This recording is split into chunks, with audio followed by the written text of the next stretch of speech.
Your boy punching the building, man.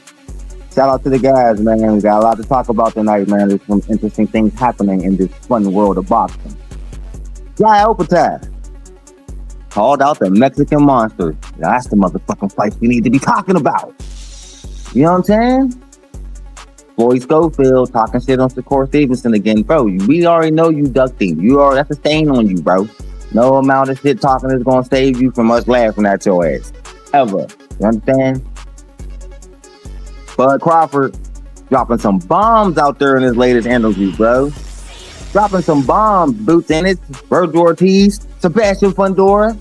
All y'all niggas was ducking. And we knew it already. We're gonna talk about that tonight. Oh, yeah, man. And what's going on with Blair Cobbs, man? Why is everybody scared to fight Blair Cobbs? Yeah, I said it. Every time Blair Cobbs cooks somebody, man, that nigga can't get another fight, man. We're going to talk about that tonight. That and much, much more. Tonight on the Punch Talk Show. Like always, man, shout out to the guys, man. I'm happy y'all here, man. It's going to be a good show tonight. I'm going to roll up, and then we're going to get into it. Let's go.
Shout out to the guys, man. How y'all feeling, bro? Y'all ready to get into this shit, bro? A lot of crazy shit been happening, man. And the first thing we're going to talk about tonight is Canelo Alvarez. This soldier showed me. I knew it. Let the motherfucking excuses fly. Let them fly, fellas. Here they come. Oh, that's why Canelo lost. His shoulder was fucked up. Hey. It's never enough, man. It's never enough, man. But guess what? We don't give a fuck about none of them excuses, bro. We still basking in the firmament. We up here in the realm of the gods. Hate it or love it, bro. Your man's got cooked. Anyway, man, like, I think that's funny as hell, though, that all the Mexican fans and all the Canelo Alvarez fans are saying, see, I told you he wasn't the same Canelo. I told you he looked different. Hey, yo, pal, you funny as hell, bro. Yeah, y'all, George Pickens is the man right now. But as soon as y'all stop throwing that nigga the ball, watch what happened, bro. It's gonna get ugly. It's gonna get ugly over there. That's why we got rid of his ass. That's just me giving you a heads up. Same thing was like that with us, man, when he first came, man. That nigga was showing out. We like, yeah. Then he started whining like a bitch. So just be wary of that shit, bro. He look good so far, but he look good for us. And never doubted the nigga's skills. He's just a diva. And again, we have no time for that in Pittsburgh. But he makes the perfect Dallas Cowboy. And plenty of divas over there. Perfect team. Anyway,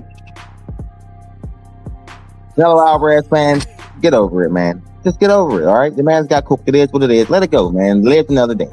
Live to play another day, bro. It's not over for your man's Canelo, but you know, every nigga who gets a significant ass whooping from Terrence Crawford tend to duck their head in the sand for a while. So don't expect to see Canelo Alvarez for another year or two. Yeah, he gonna need some time to heal them psychological wounds. You feel me? Anyway, DJ in the building. What up, dog?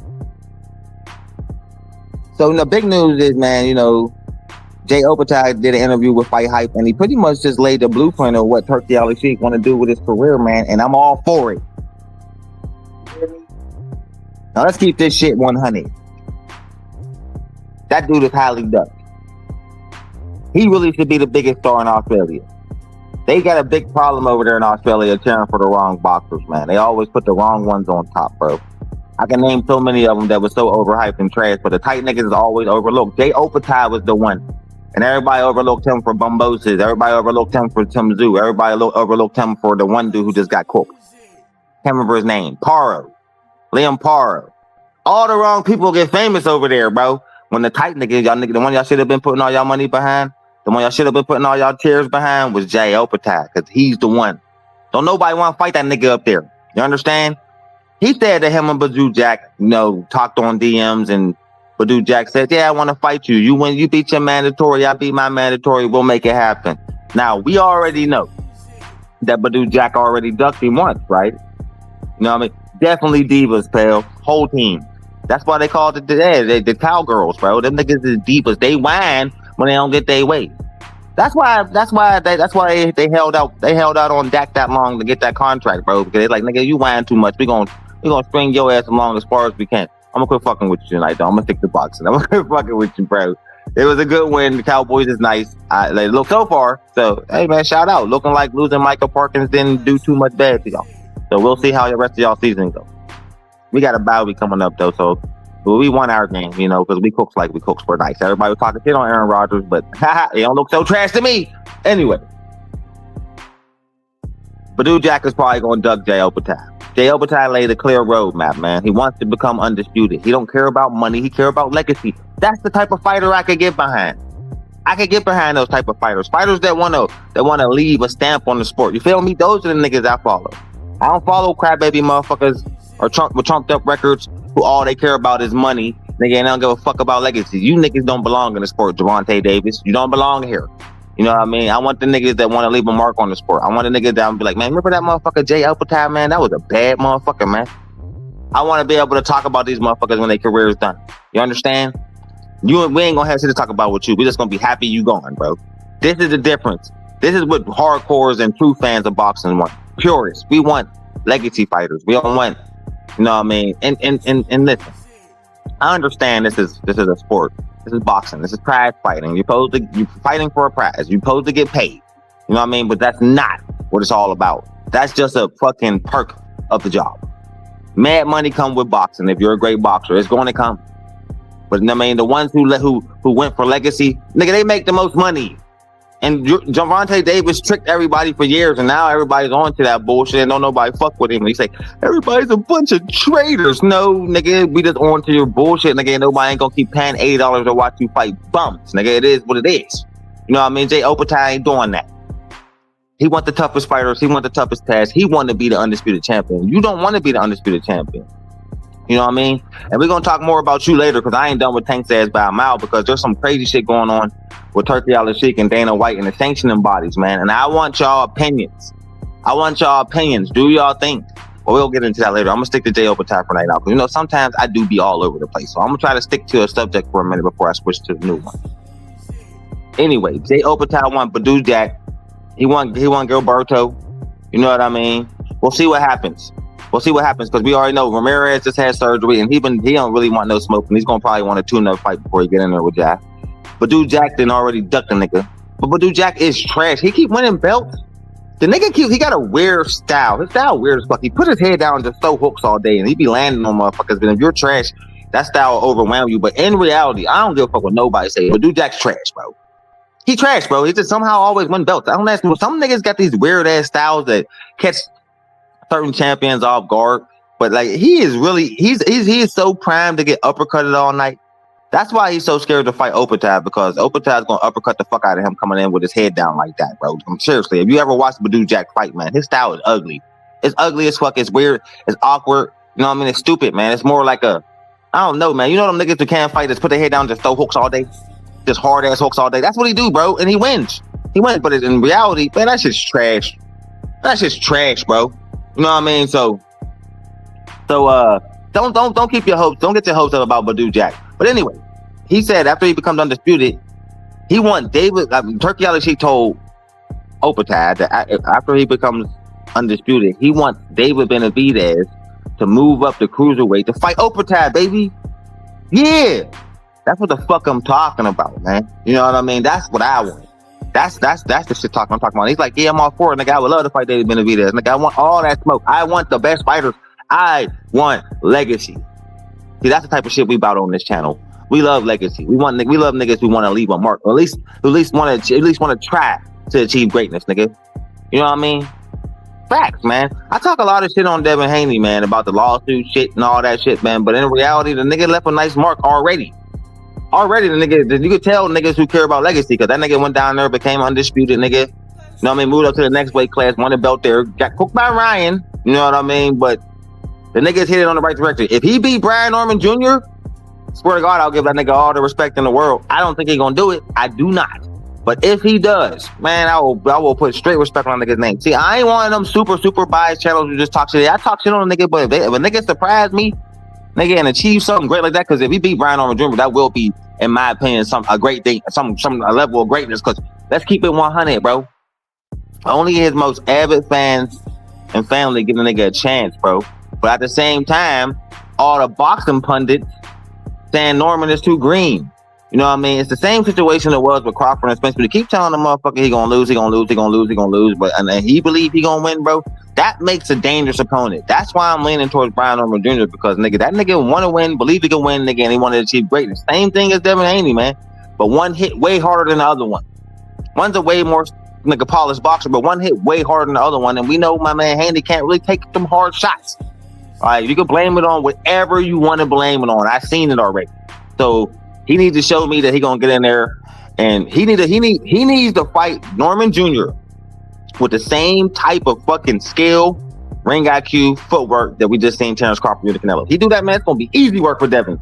But can he do it? And I would have said it, yes, if he had to cook Ryan Garcia the same way. Now I ain't so sure, bro. So that's why I need to see what happens. But my money is on Norman. But we'll see. Anyway, I digress. You know what I mean? I told you I got a habit of just jumping from topic to topic. You know what I mean? As far as Opetaia, I would love to see him fight the Mexican Monster. I would love that fight. That would be a really great fight for boxing. You understand? Because those are two of the biggest, most feared, most duck fighters in boxing, stepping in the ring with each other. Like, let's fight each other, man. Don't nobody want to fucking fight us, man. We might as well just get in the ring and slug. We know both these guys ain't never ducked nobody. So that's a great fucking matchup. That's a great style matchup. You know what I mean? They both ain't got, neither one of them got the best footwork, but they both really accurate. They both got a lot of power. One's way faster than the other one. See, speed always gives you an advantage. I always go with speed over power. It's just how it is. That's how I feel. You know what I mean?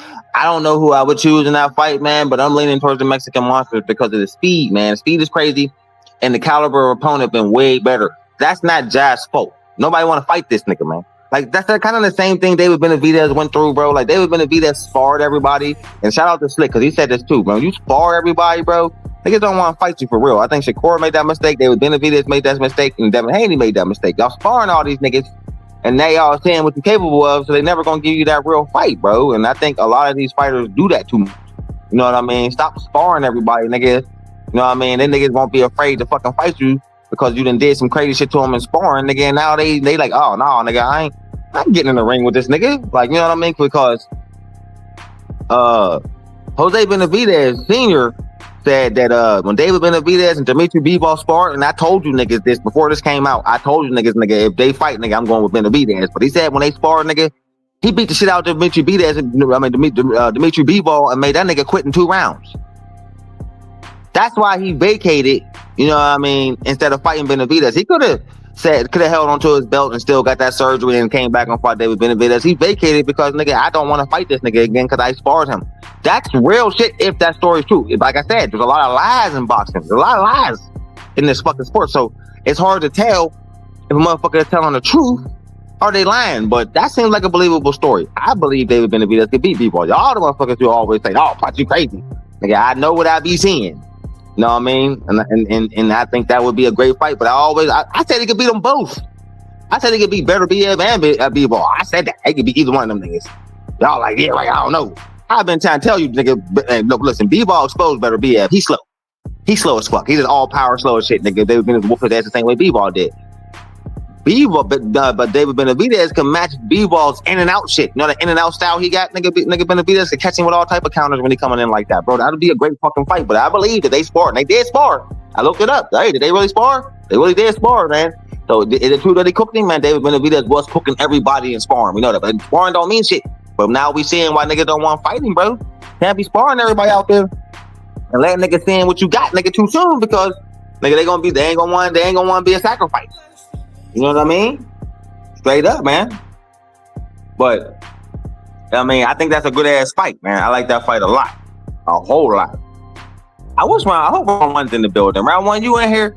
I hope you here, bro, because Crawford did a real nice interview with Andre Ward the other day, and he was spitting some straight facts. No, it's pretty hilarious that way back before Madrimov, he was already considering fighting Canelo Alvarez. And shout out to Bill Haney, man, because he's the one who put the bug in the nigga's ear, bro. That nigga seen it before any of us. Like, for real, like, you know what I mean? So, like, it turned out that Crawford been studying Canelo Alvarez for years. I told you the amount of studying the nigga do, bro. He break down every facet of you, nigga, and then he finds a game plan to beat you, bro. That's why he's so hard to beat. It's super funny, though, because the minute Turkey Ali Sheik did that lame ass shit and said, hey, Benavidez, can you make 168? Everybody's putting videos up now talking about the man to beat Terrence Crawford. Y'all ain't doing nothing but putting pressure on David Benavidez, even though he said he ain't gonna fight the nigga. Crawford said, I'm not moving up. David Benavidez said, I'm not moving down. So this is the bullshit these niggas do when they favor fighters get cooked. I told you, it's never enough. It's never enough, man. You know what I mean? Just like when 913 asked me on the last live stream I did, like, punch, you think Crawford could beat Benavidez? Yes, I do. Oh, you got down, man. You said the same thing about Canelo. I mean, bro, you have to accept the fact that some niggas is just unbeatable, bro. It is what it is, man, but they don't have to keep moving mountains to impress y'all. He did enough. I personally think the nigga should retire, but he said out his own mouth, I'm fighting 2 more times. Now we speculate who the next 2 niggas gonna be. And somebody gonna come out, is he gonna fight somebody at 68 or is he gonna fight somebody at 60? But I don't care about that right now. What I want to talk about is the fact that he aired out Boots, he aired out Virgil Ortiz, and he aired out fucking Fundora, RC, who you always talking about. Oh, he called out Bud, and we know Lukovic knocked that shit out the sky in 5 minutes. That's the same thing they said, nigga. You had a chance to fight me, nigga. You went a different way. Virgil, you had your chance to fight me. Now everybody want to fight me. Now everybody want to fight me. Now I'm the ticket. Now everybody want to fight me. Niggas and the niggas kill me with the well, that's just ducking, nigga. That's just lame. Hold up. So this nigga had 2 shots to fight me. Boots had 2 chances. Virgil had a chance. Nigga, Fundora had a chance. They all went different directions. Now, because I beat the face of boxing, everybody want to fight Terrence Crawford. Fuck all y'all. Y'all already had that shot. There's no fighting. You do nothing for my legacy. Boots, you fucking overrated bum. Fighting you, Virgil Ortiz, do nothing for my legacy because you ain't never been a fucking champion. I don't think you're a bum. Fundora, keep it a buck, nigga. You fronted when you called the nigga out in that ring, nigga. When you knew your handlers wasn't going to allow that shit anyway, nigga. They made you backtrack that shit real quick, like I was trying to tell RC's ass. But he like, oh, Fundora called him out. Why didn't he fight Fundora? Because Fundora's fucking handler said, hell no, we don't want you to get cooked by Terrence Crawford. He's the best fucking fighter in the world. Like I was trying to fucking tell you. I love being right. I love being right, bro. Like, you understand? And it came straight out the horse's mouth. So who's lying? Huh? Because that's the first thing I said to you when you said Fundora. Lukovic shot it out the sky in 5 seconds. No, he didn't. But Fundora actually sitting up here capping like these fighters run their career. They do not. You know it and I know it, nigga. You understand? So it's funny as hell to sit there and watch Bud expose these fucking loser-ass boxers who want to call a nigga out now, but when they had the chance to fight him, they ain't do it, nigga. But now you want to fight. Fuck out of here, nigga. Fuck you. Back of the line, pussy. Feel me? And I totally agree, nigga. That's the same thing. Nigga, the same thing. They get the Keith Thurman effect. You feel me? Remember how Keith Thurman was after Bud cooked Spence? Huh? Oh, Bud, come on. I'm ready. I'm training for you. I'm training for you, Bud. Man, get the fuck out of here, you lame ass nigga. When you was unified champion, you ain't want to fight me, nigga. Y'all always talking shit, nigga. Fuck you. Yeah, that goes for Boots. Fuck you. That goes for Virgil. Fuck you. That goes for Fundora. Fuck you. Back of the line, nigga. Back of the line, all y'all. Nigga, because y'all had y'all chance, nigga. Y'all turned it down, nigga. Y'all tried to act like y'all didn't, nigga. You lame ass niggas. This is what I'm talking about boxing. This is the problem with boxing, and then the goofy ass casual just run with the shit, don't even know what the fuck they talking about. And then you got me right here again, laughing at you niggas. I told you so. I love being right. I love being right, bro. Like, I love being right. Ain't about what a nigga can make. When a nigga was dear, RC, Fundora ain't want no smoke. None of them niggas wanted no smoke.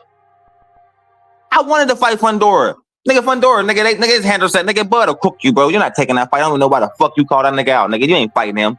Just like Al Heyman do all the motherfucking time, but you gonna sit up on my motherfucking panel and say, fighters run their careers. Bro, you know who the hell you talking to, bro. I know that you know the inside. I know enough on the outside to know that fighters don't run their goddamn careers for a nigga in the inside to say some shit like that to me is hilarious. But I let you niggas come up here and say whatever you want, nigga. And then when real shit come out, I do what I'm doing right now. Laugh at you niggas.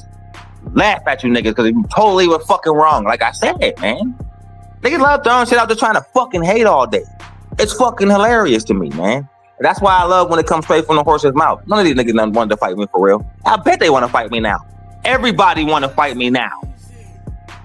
That's what happened when you become the face of boxing, finally. But he been the best. Now everybody want to shot. Boots, you fear Terrence Crawford, nigga. Just say it, nigga. You're scared of that nigga, bro. Been scared of that nigga, bro. Like, that's what makes you so hilarious. Did you see that punk ass interview that lame ass nigga did talking about? I fell asleep on the fight. You was a goddamn lie. You want to be Terrence Crawford so bad it hurt. You got the fucking nerve to sit up there and talk about I fell asleep. No, you didn't, you lame ass nigga. You trained with Canelo Alvarez, nigga. And I heard Canelo was cooking you in the sparring in the training camp, nigga.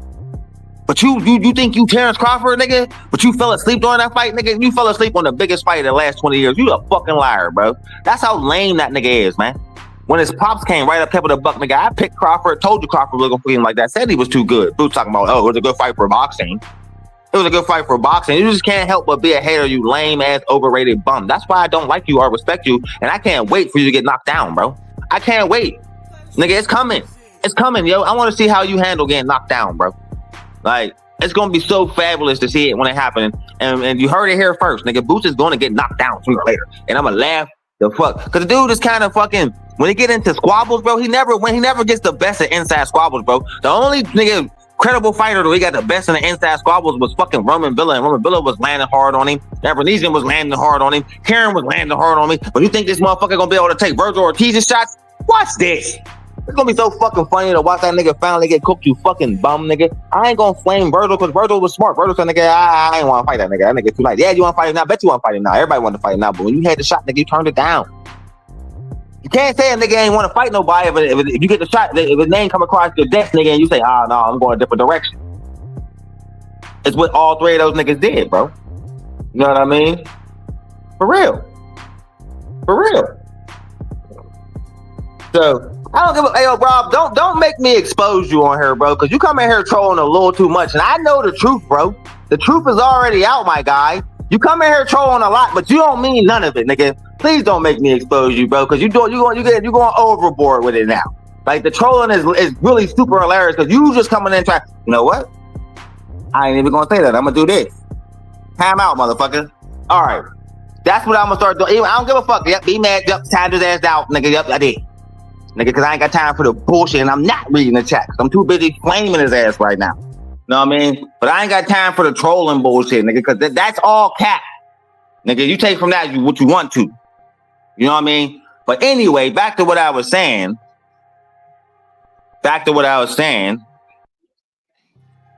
Don't say none of them niggas' names to me again next time you come up on my goddamn panel talking about why ain't Bud fight this nigga or that nigga or this nigga. Y'all all know. All right, y'all know why I ain't trying to hear it no more, bro. All right, because y'all come in with the same fucking talking points all the time, and then y'all get flamed later on and start trying to troll in my chat because y'all mad y'all fucking wrong. That shit's hilarious to me. But I'm gonna keep sitting here and reminding you niggas of how wrong you are until you see the light. You understand? Straight up. Until you see the light.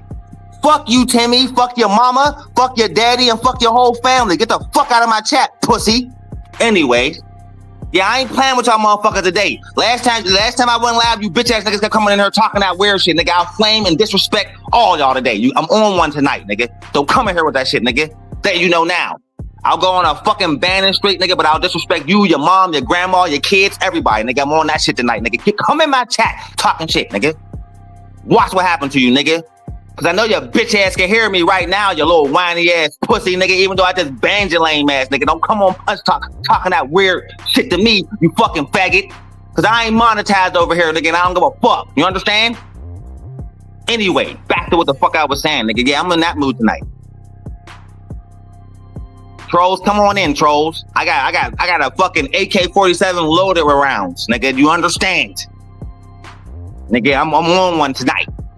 Anyway, I don't know if I put the link up in the chat tonight. I don't know if niggas want to talk. Y'all want to talk? Let me know. I put the link up. But anyway, I'm gonna keep on rambling on. I told you, man. Ever since Punch Talk started growing the fuck up, man. Ever since my channel been blowing the fuck up, these weird ass racists and weirdos keep coming in my fucking chat, fucking with me, nigga. All right. I'm gonna disrespect the fuck out of all you niggas today. All right. Every time y'all do it, nigga. Extreme disrespect. Fuck you, your mom, your kids, your grandma, all you bitch ass, lame ass niggas, nigga. Fuck you too. You understand? Don't play at me. All right. Anyway, niggas are getting a taste of who I really am today. Cause that shit, I've been trying to be cool with it, but I ain't on that today. I ain't on that today. You lame ass niggas coming here today, nigga. You gonna regret that shit. All right. So anyway, like I said, fuck Virgil, fuck Boots, fuck Fondora. They all ducked back to the bus, bitch ass niggas. That's where y'all belong. You understand? Yeah, we were all over here tonight. Fuck captioning, fuck editing. Fuck trying not to cuss, nigga. This is who I am, and I'm done holding it back. All right. You notice that I'm starting to evolve more and more each live. Yeah, some lives I come in and I'll be cool on some media shit, but then some lives I come in and I'll be vulgar as hell, like I am today. You understand? I'll be no nonsense, vulgar. I don't give a fuck. Yeah, I'm on that today because I headed to hear with these weird ass motherfuckers coming in my chat, fucking with me. All right. I like when my regular niggas come in, but I understand when your channel grow, you attract some weirdos. But I keep seeming to attract racist motherfuckers. All right. And you niggas get under my skin worse than anybody on the planet, nigga. And I take so much pure joy in disrespecting you lame ass motherfuckers. Okay? What up, Adam? How you doing, brother? Antoine in the building. All right, pal, I'm about to drop the link. You know what I mean? But I'm trying to talk about fucking boxing, and these niggas keep coming in here fucking with me, bro. And I ain't on that today. You know what I mean? But anyway, what was I saying? Oh, another motherfucker. You shut the fuck up, and your mom can shut the fuck up, nigga. She got too much dick in her mouth to even talk. You bitch ass nigga. Banned. Anyway. Told you I'm on one today. Very disrespectful. Tell your mom to get them nuts out of her mouth. She be gargling. Them black nuts that you probably mad about. Feel me? That's why you coming in here talking shit, because you have no life, because your mom keep trying to screw you every night. Nigga, you fucking weirdo. Nigga, you understand? Stop touching on little girls, nigga. And go get a motherfucking real job, you fucking incel loser. Okay. See? You see how disrespectful I can be? You see how disrespectful I can be? Don't fuck with me. Anyway, cause we can play that game tonight. Y'all want to keep coming in here playing with me? Y'all want to keep coming in here getting disrespectful? All right? I'm just gonna get disrespectful back to you and your whole family. You feel me? Yeah, I'm on it. I'm spraying. I don't want to hit none of my niggas with strays. All my regular niggas in the chat know it's cool. You know what I mean? Hey yo, pal. Adam thought you was Bill Haney. No, he ain't Bill Haney, but he related to that nigga. That's why it goes so hard for Dab, nigga. That's family. But he respect our opinions, even if it's against his. You know what I mean? That's why we rock with him. He could come in and tell us all to go fuck ourselves, because we be raining down hellfire on Dab sometimes. But nigga, he be like, nigga, it's your opinion, nigga. But yeah, you know what I mean? Just a real nigga down there. Most of the niggas in my chat is real niggas, man. You know what I mean? But anyway, where was I? Where was I? I was gonna talk about one more thing before I put the link up. Then we go, because this is the topic I want everybody's opinion on. All right. So I was reading that Dana White and Turkey Al-Sheikh is trying to get rid of the sanctioning bodies. That's the topic tonight, fellas. Do we think that the sanctioning bodies should be out of here? They ain't nothing but a bunch of crooked, money-hungry weirdos. They said the only belt they're acknowledging is the Ring magazine belt, bro. I think that's a great idea, bro. I think that's a great idea. I say fuck the sanctioning bodies. There's too many fucking belts. They cost too much money. I mean, they charging people all this money for these fucking belts. You know what I mean? And And they get and here's a good situation. Javante, why ain't they stripping Javante Davis? Why ain't they stripping him, bro? He ain't had a mandatory fight since fucking shit. Pitbull? Rolly Romero was his last mandatory? When the last time this nigga had defended his belt, like, you know what I mean, against a mandatory? I thought you get stripped when you don't do that. This nigga ain't had a mandatory fight since 2022, but how is he still champ? He about to move up 6 weight classes and fight a nigga. I can remember when Jermell Charlo moved up 2 weight classes to fight Canelo. They stripped that nigga immediately. Like, why he still got the belt? Why is Andy Cruz number 1 in 3 out of the 4 sanctioning bodies with 7 fights? The shit been fixed. Why was Errol Spence ranked number 1 in the WBC at 54? How? Nigga, we ain't seen him. See what I'm talking about? Maybe it's a good idea to get rid of that bullshit. Maybe it's a good idea to get rid of the sanctioning bodies. I agree with that shit. All we need is 1 belt, nigga, in each division, bro. We'll get the good fights then. Having all these belts is part of the reason that's fucking everything up. Too many fucking belts, nigga. Too many fucking champions, nigga. None of these motherfuckers want to fight. What up, DJ? How you doing tonight, brother? Jeez, Punch. Pardon the disrespect, bro, but they keep coming in here fucking with me, man. They keep coming in here fucking with me, man. I know. I arsehole the same bloke you did for talking. So, yeah, I ain't playing with motherfuckers. You know it's one of them nights. When I got time RC out, it's one of them nights. You already know that. Hey, let's try and do one division at a time rather than all of them at once. How's that sound, Punch? Because you just got, like you said, you got an AK where you're just fucking firing it everywhere. In the air, round behind you, in your pocket, fucking left, right. I'm in one of those turned up moods. As you can tell, I've clearly been drinking tonight. So, like, yeah, when I'm in one of these type of turned up ass moods, bro, I'm all over the place.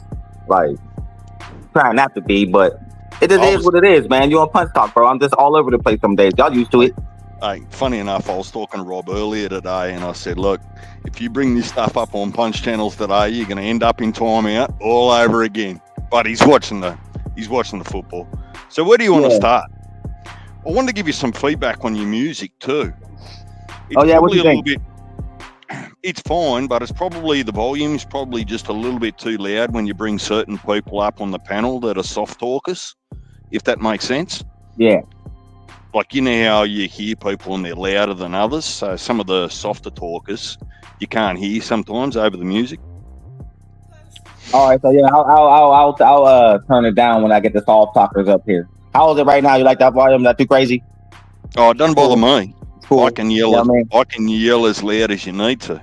Yeah, pal, I'm definitely on one tonight, nigga. I'm in one of those moods, my guy. And niggas know coming in here fucking with me like that, man. Dude coming in here calling me gay and shit, man. I'll flame your ass. Come in here. Who the fuck you think you talking to? Help. Give it 10 minutes and Punch will put me in timeout for something, I'm sure. No, no, RC was just super trolling, bro. Like, man, get the fuck out of here. So, without going backwards, where do you want to start with some of the topics that you had in your title? Yeah, how you feel about, all right, so let's talk about Opetaia versus BENAVIDEZ, man. That's a big ass fight. What you think? I think that both of them are a victim of their circumstance. I think the only reason that fantasy fight or that division hopping is because BENAVIDEZ isn't getting a fair go at the moment at 75 against the names, and Jai Opetaia is not getting a fair go against the names at cruiser. So exactly, they're both like highly ducked. So shit, what's better than to fight each other, right?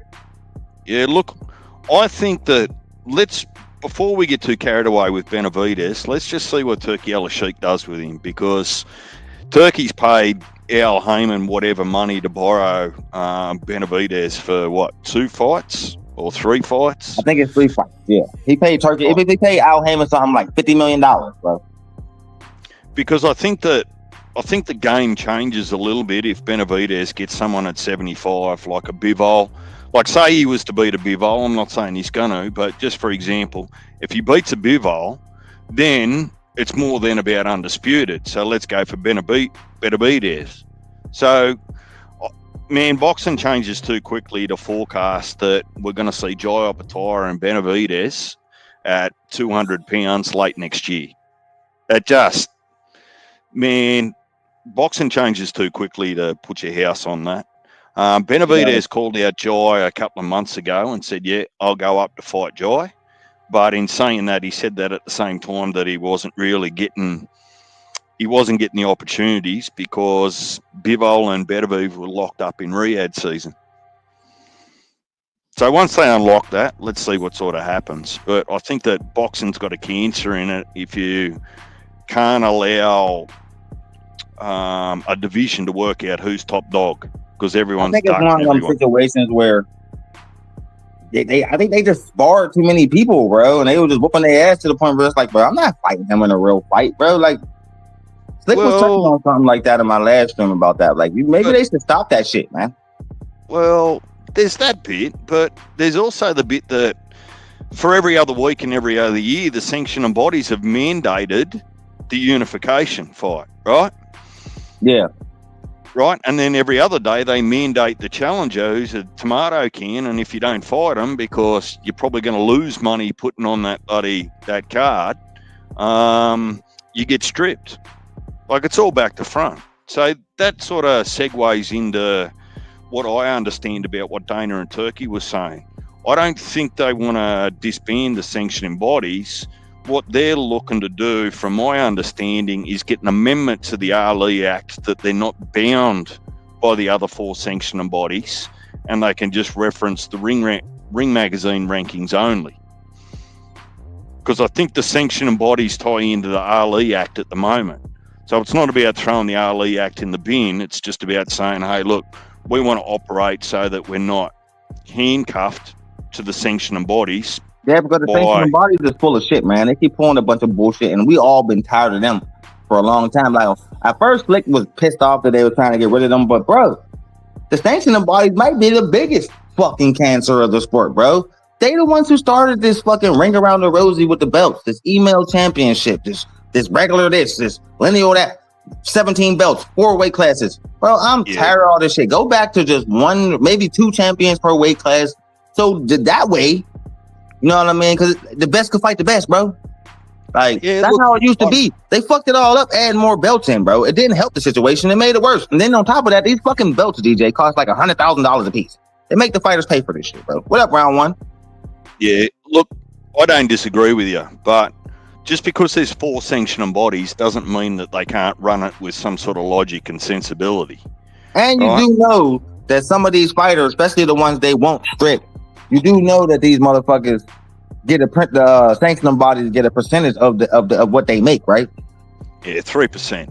This is another reason why they always pull on this funny shit. Because don't you think it's weird? Like I was looking at the rankings today, bro, and there are people ranked in these rankings, bro, that I've never fucking heard of or got like 6 fights.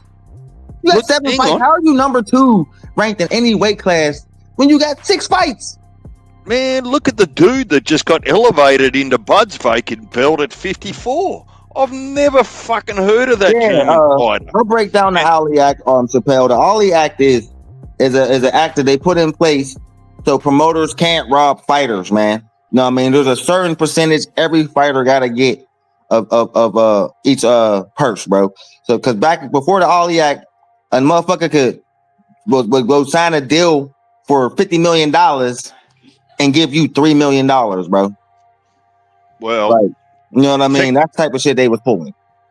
Well, when you think about it, and some people haven't, is the way that Turki Al-Sheikh is putting together his fights on Riyadh season doesn't really align with the Ali Act either. Because what he's doing is saying, you don't get a percentage of the purse. He's saying, Team A, I'm going to pay you X.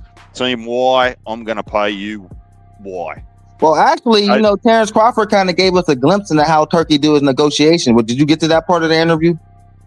Oh, yeah, I watched the whole thing. They took him to the back of a room, and he sat there for 9 hours by himself, no lawyers, no nothing, and they negotiated a deal. So that's why I think it's hilarious. He said, it's just you. You're going to make the deal. We don't need nobody else talking about you. We're going to talk to you and nobody else. I dig that, because so that really made me laugh. When everybody was talking about he only got $10 million to fight Canelo Alvarez, bro. Well, what it also does is it shows that Turkey Al Sheik's got some business integrity, removing himself from that. Yeah, he said Terrence Crawford is my favorite fighter. So I'm not going to be. I'll go in there biased and give him whatever we want because I'm just a fan. So he set up a team of people that's not affiliated with boxing to negotiate for him. So smart. I had the man all wrong, DJ. I thought he was in there negotiating with these dudes directly. No, he's not. He's not at all. No. Well, maybe he is sometimes where he doesn't have a conflict of interest with one of the ambassadors. But look, what happens behind closed doors is honestly none of our business. We don't really, I don't care about the money. I just care about the quality of the fight, right? Or the card. Now, I got rid of all the trolls, DJ, because I crashed the fuck out and my viewer count went way down. I think there was a bunch of weirdos in here. Yeah, I'd rather them niggas be gone than be here. They just want to keep coming in here disrespecting and being weird, bro. No, you'll just lose numbers as soon as I come up for a chat. No, they rock with you, Deej. You know your shit, bro. You know your shit, bro.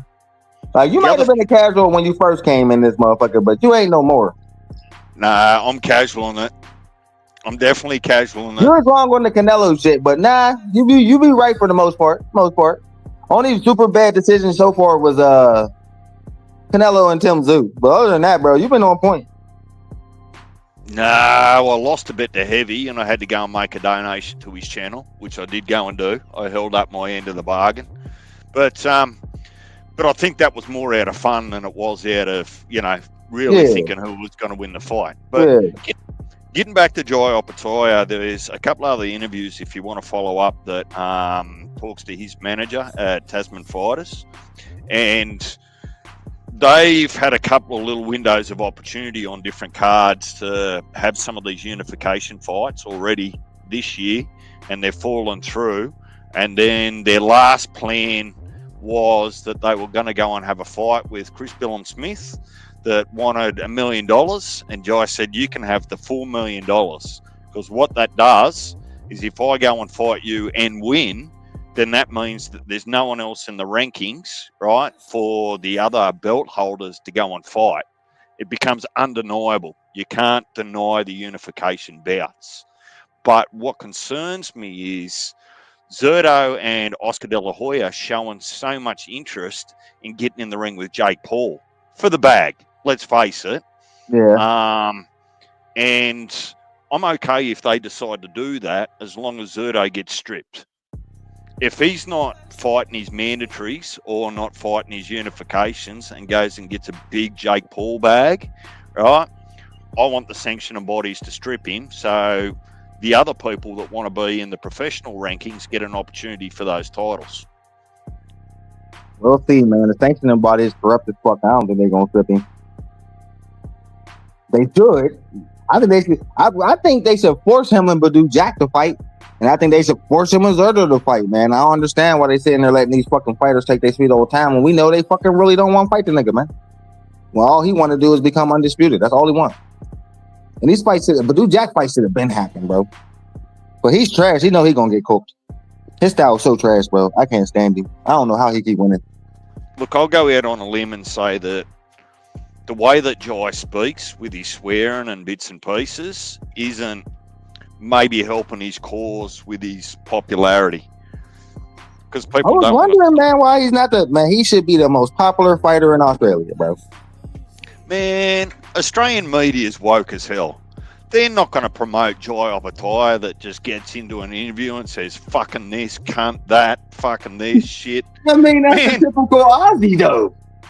Yeah, but they don't want to admit that. They just want to look after the... They want to look after long conversations with you and Mark, man, and that's Aussie talk, bro. Y'all should love that shit. You see how our favorite fighters be? They don't bite their goddamn tongues. They talk hella shit, bro. That's the point. That's what we love. George Kambosos talk all that shit. They loved him. He talks shit that's like the same way. Yeah. He don't say fucking cunt as much as Opetaia, but you know what I'm talking about. Now, you haven't really touched on the rumors that are starting to surface about Janibek and Erislandy Lara. Yeah, I was waiting for you to get up here, man. I think.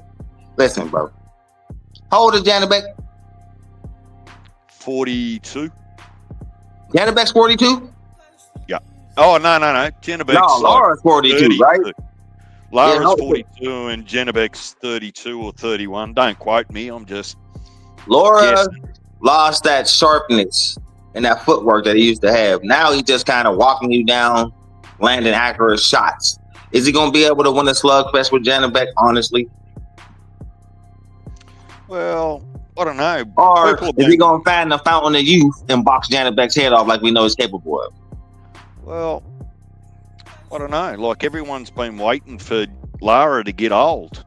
But other than his footwork, he's really not getting old. He's just adapting, and getting the job done every other way. So, look, it's inevitable. I mean, to be fair, as much as the eye test supports Janibek, right, it's a bit of an eye test because his resume's not really anything to speak of.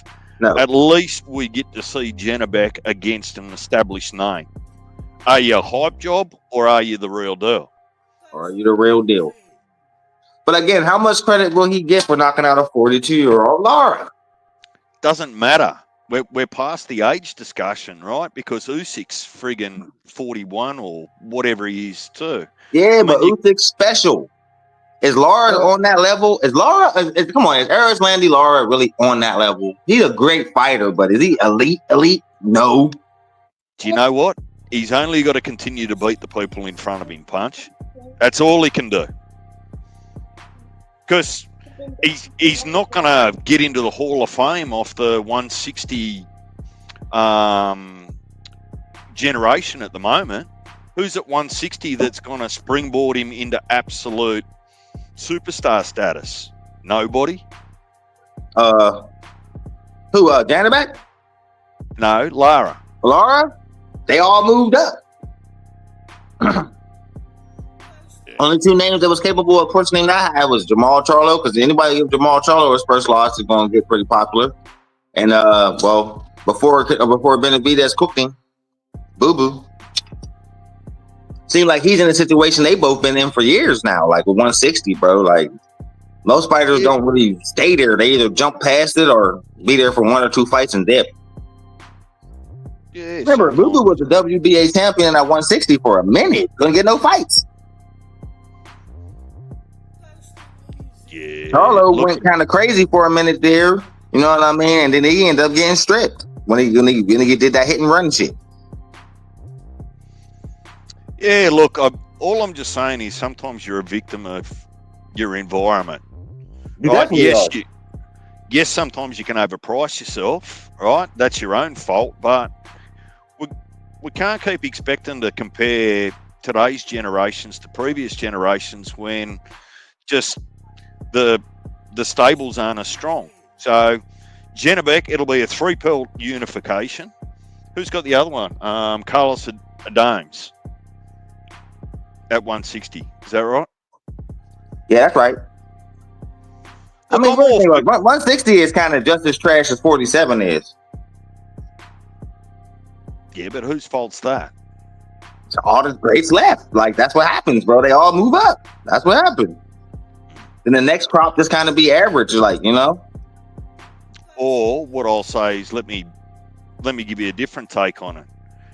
Divisions only become weak because the sanctioning bodies aren't putting enough fights on to actually kick the pretenders out and get the production line moving for the next superstar to come in.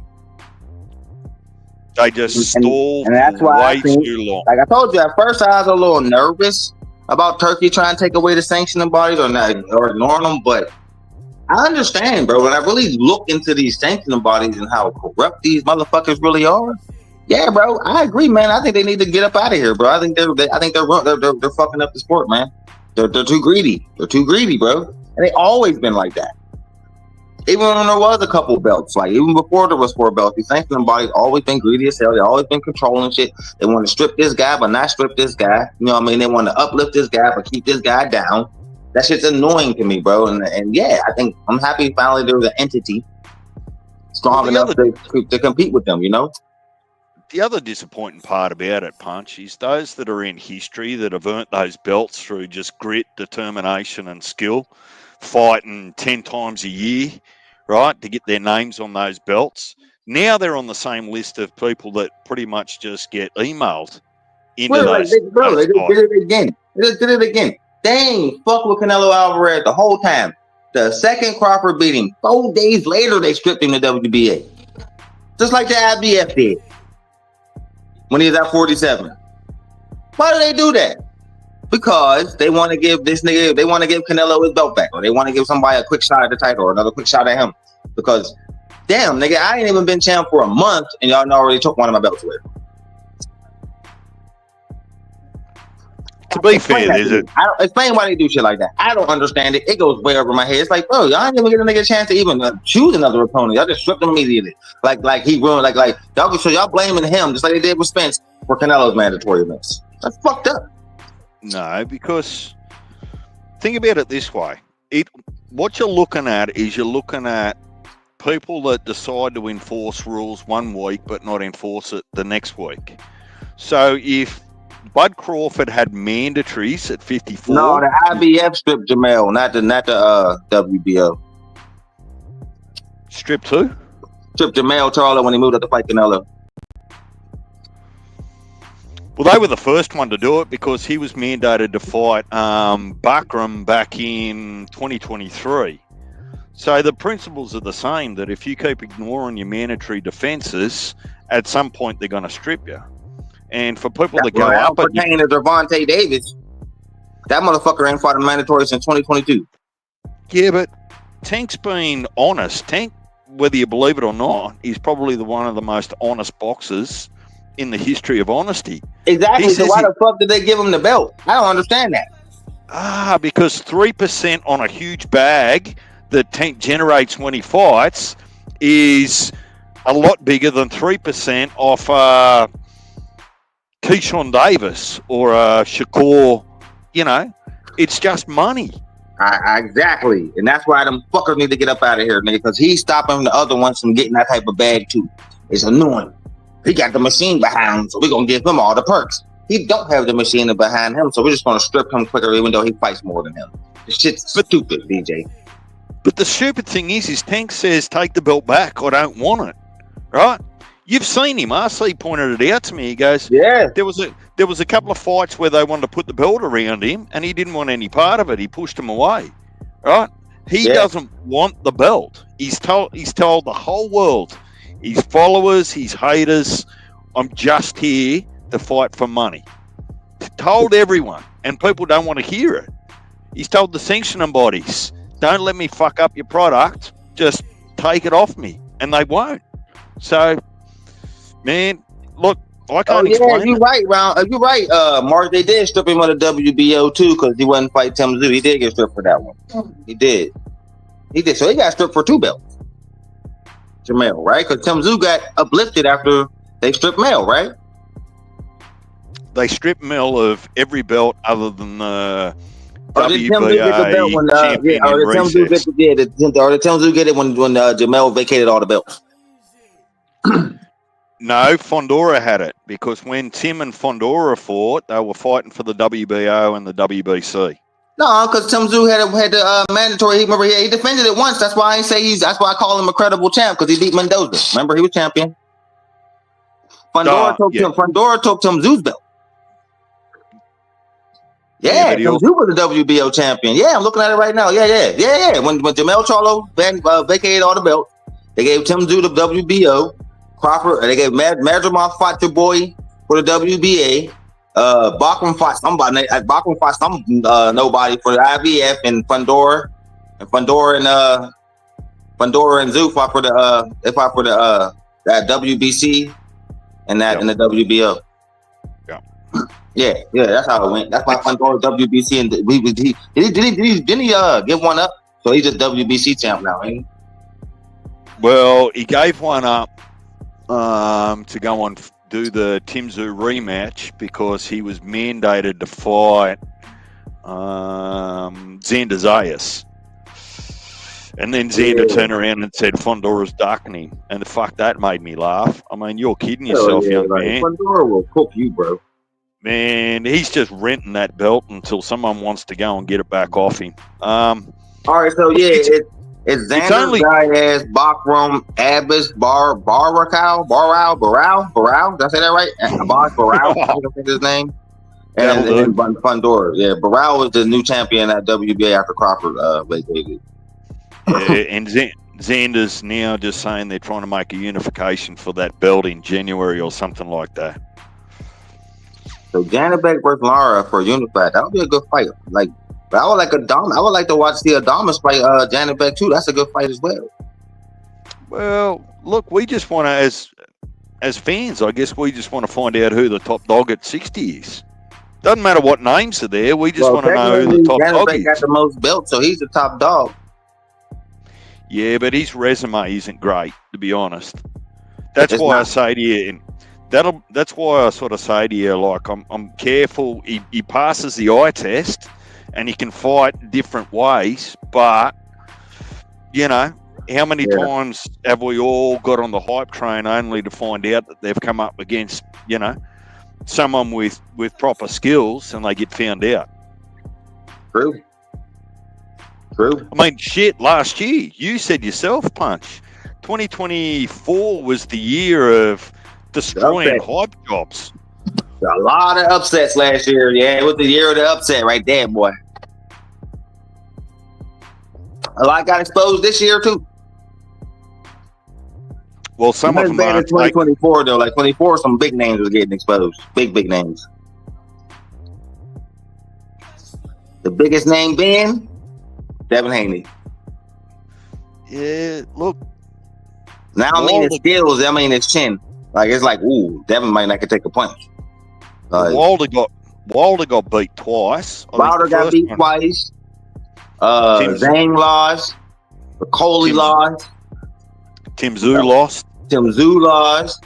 Mongolia got knocked out by Mongolia nobody. got knocked out by nobody. Berlanga got knocked the fuck out. She's like, bro, it was a crazy year. Yeah. El Rayo schooled Pitbull. And El Rayo beat the fuck out of Pitbull and got his ass whooped by Gary Russell. Yep. Gary Russell beat the shit out of El Rayo, bro. Paro beats Matthias and then gets schooled by Hitchens. Then gets schooled by Hitchens, and Hitchens cooked the fuck out Kambosos this year. Worse than anybody. Was that the first time Kambosos got stopped? It was, wasn't it? And which was it last year? It was last year that Dubois absolutely annihilated AJ, and he tried to pick himself up by his face. Got knocked the fuck out by Usyk. I called that one too.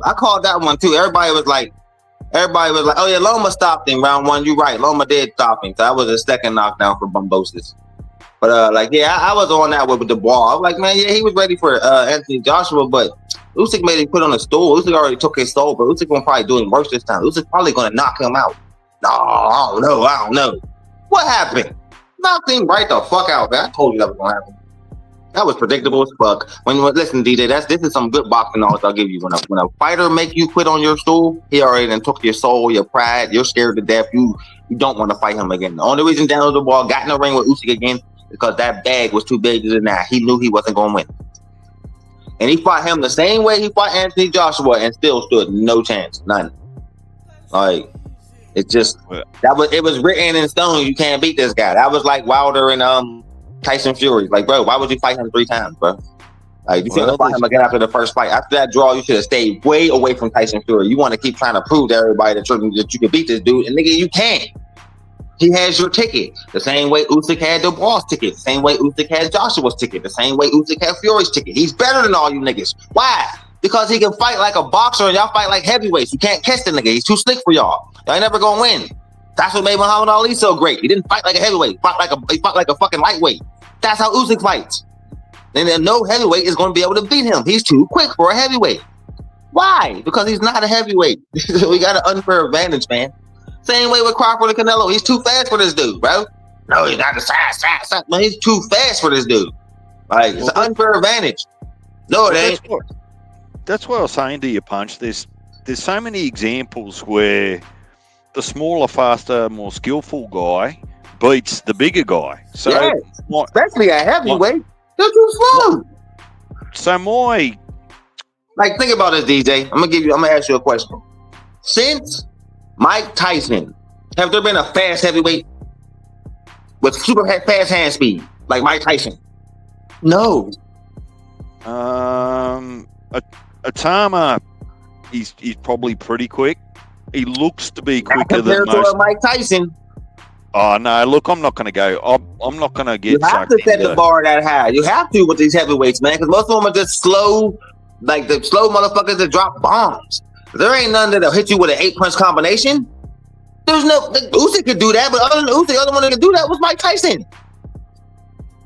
And Vladimir Klitschko, he can hit you with a nice 6-7 punch combination too.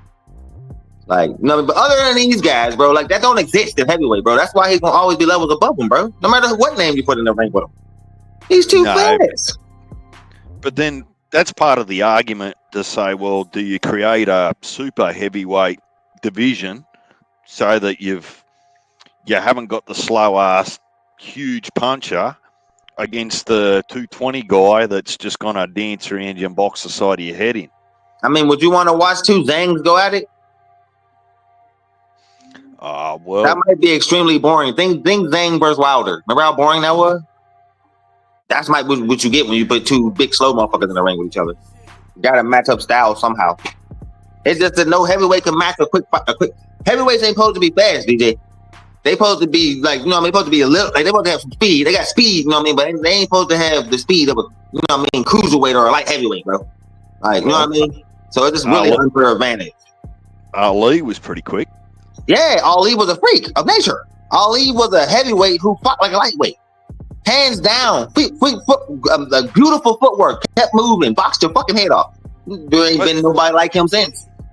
Punch, all you're doing is helping me prove my point that people, I'll talk about me, not other people, right? I decided I was going to make a decision to say that weight was never an issue or always an issue. Or he's back after I put his ass in the corner for a second. Welcome back to the show, brother. That's RC the only nigga in my chat I've had a timeout before. I've never had a timeout, nobody else. I reckon you might have timed Mark. He had a couple of times. He's one of my closest friends. No, Mark came close to getting timed out before, but he never got timed out. He came extremely close. But like RC is really my guy. You know what I mean? It's all love, but nigga, sometimes he just trolls a little too much, man. And I'm drunk. And when you catch me on a drunk day, I don't give a goddamn. Friend or not, I'll bang your ass for a little bit. But I got love for you, RC. You know that nigga. Go ahead, DJ. What was you saying? Well, I think everybody in the chat already know that. I think I got all the weirdos out of here. I think it's just us. It's just my regular guys right now.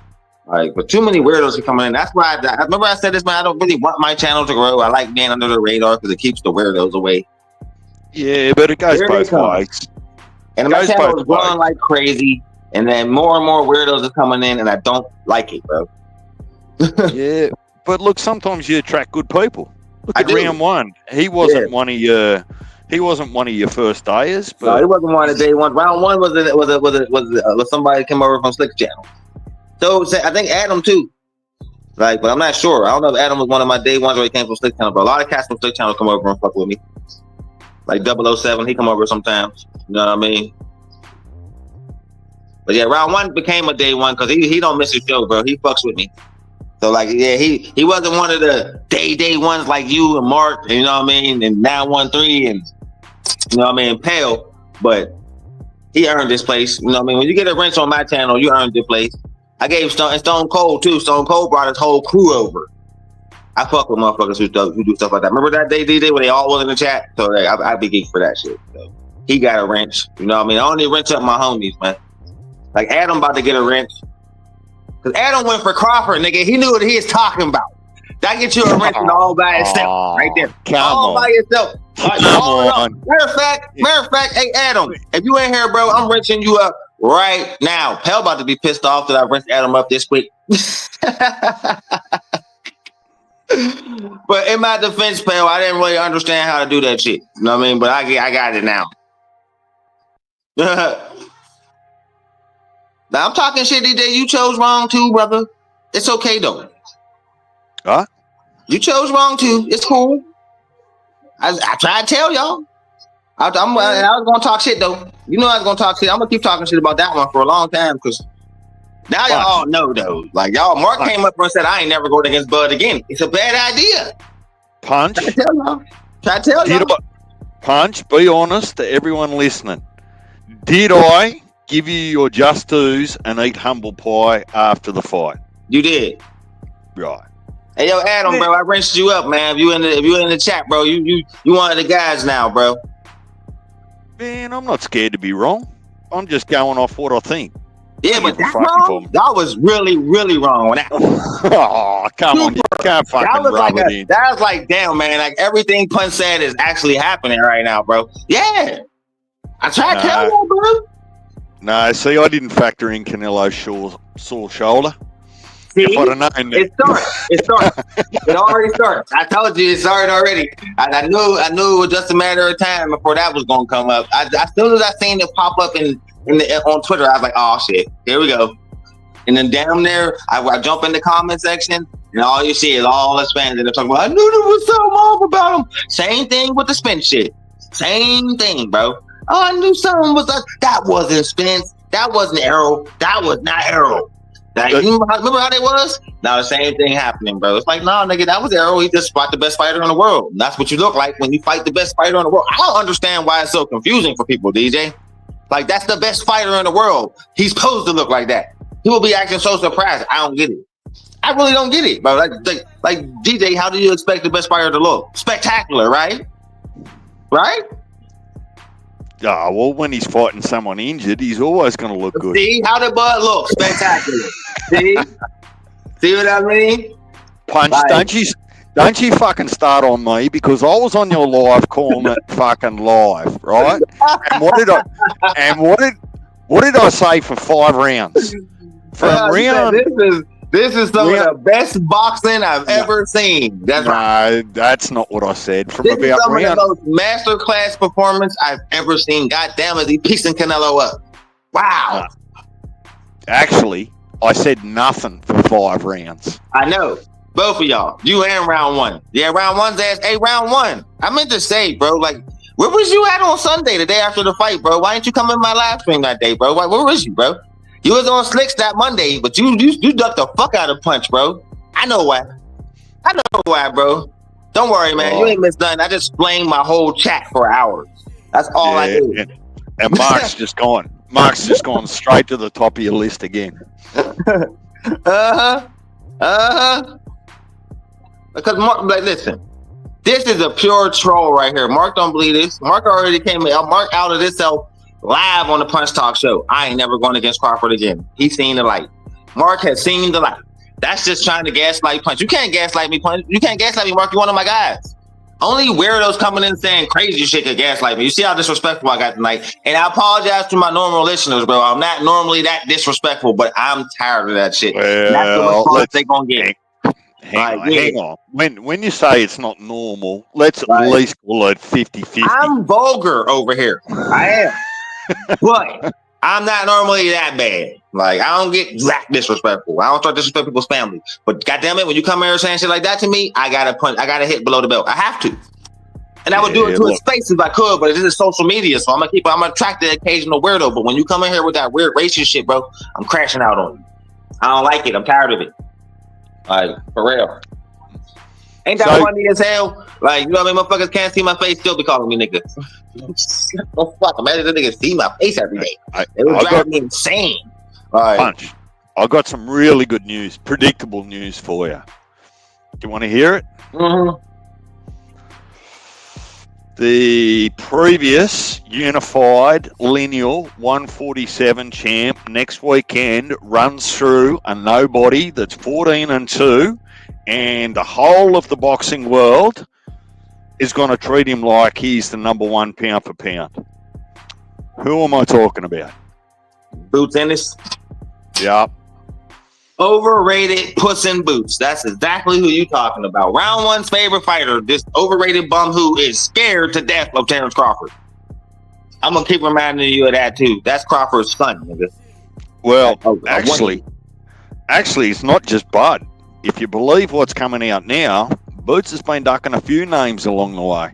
We knew that already, man. This nigga's like round one that didn't get it. Like, we know. We been seeing the light when it came to that motherfucker. Eyes full too at first round one. I go, at first round one, eyes so full on Puss in Boots, eyes so full. I thought that nigga was that guy. Then I started noticing, like, hold up, bro. He is fighting nobody. I was a fan for 5 fights. Round one, you spelled it wrong. So it should be Goad. Greatest of all ducks. Yeah, like, because Boots is the perfect name for that running motherfucker, because he run from all the toughest tests, bro. We about to flame him forever, bro. The truth is coming out on him. It's coming out in waves, too, round one, and we laughing like a motherfucker, because we all knew it was right. We knew it. We knew it. This is the path we're taking. You're gonna see the canvas sooner or later, buddy. I want to see how Boots respond to getting knocked down round one, because it's coming. He gonna cherry pick on. I hope Lemos drop him, and I'm gonna laugh so hard. But he really should cook him every round. But if it's Lima, isn't it? Lima. Fuck his name is. You ever see him throw punches? Hey, DJ, did you ever see this dude throw punches, man? He looked like he is throwing punches underwater. That's how slow he is. Man, he's not going to knock Boots out. Give Boots a tiny bit of credit, man. Lima is not going to trouble Boots. Do you know what round one just had the nerve to say? Oh, round one, we about to flame you now. Okay, so round one just said, hey, yo, chat. He said, so why Virgil keep ducking? Who is Virgil ducking? Only person Virgil ducked was Terrence Crawford. He ain't ducked Boots. Boots ducked him twice. Now, listen, let me tell you how that scenario played out. I know you paid attention, too. We all thought Virgil was ducking Boots at first. All of us. We're like, man, hold up, man. Why don't Virgil want no smoke with him, bro? Then it turns out it was Jerron Anderson said, I want to stay at 47. Then he said, after the Karen fight, what did he say after the Karen fight round one? He said, I'm moving up to 54 because Karen gave him such a good fight. He said, sometimes I fight down to my competition. That's what niggas do say when they really lost. They say shit like that. I mean, they ain't really happy with their performance. That's when they say shit like that. When you're getting booed in your hometown, remember how the Philly niggas was booing him and they all start walking out because of that boring ass fight? The nigga said, I'm going up to 54 and fighting Virgil. And then all of a sudden, 2 months later, he signs the contract with Stanley Onis. What happened? What happened? I'm going to become undisputed at 54. The night Brian Norman Jr. put Jen Sasaki in a coma, Boots moved up. That's not a coincidence, round one. Well, is that a coincidence, DJ? Well, Punch, this is my news, right? Now, it comes with a disclaimer, right? I wasn't at the negotiation table, but the story goes that Boots was offered $6.5 million to fight Virgil, right?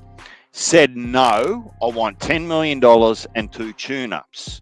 Oh, my God.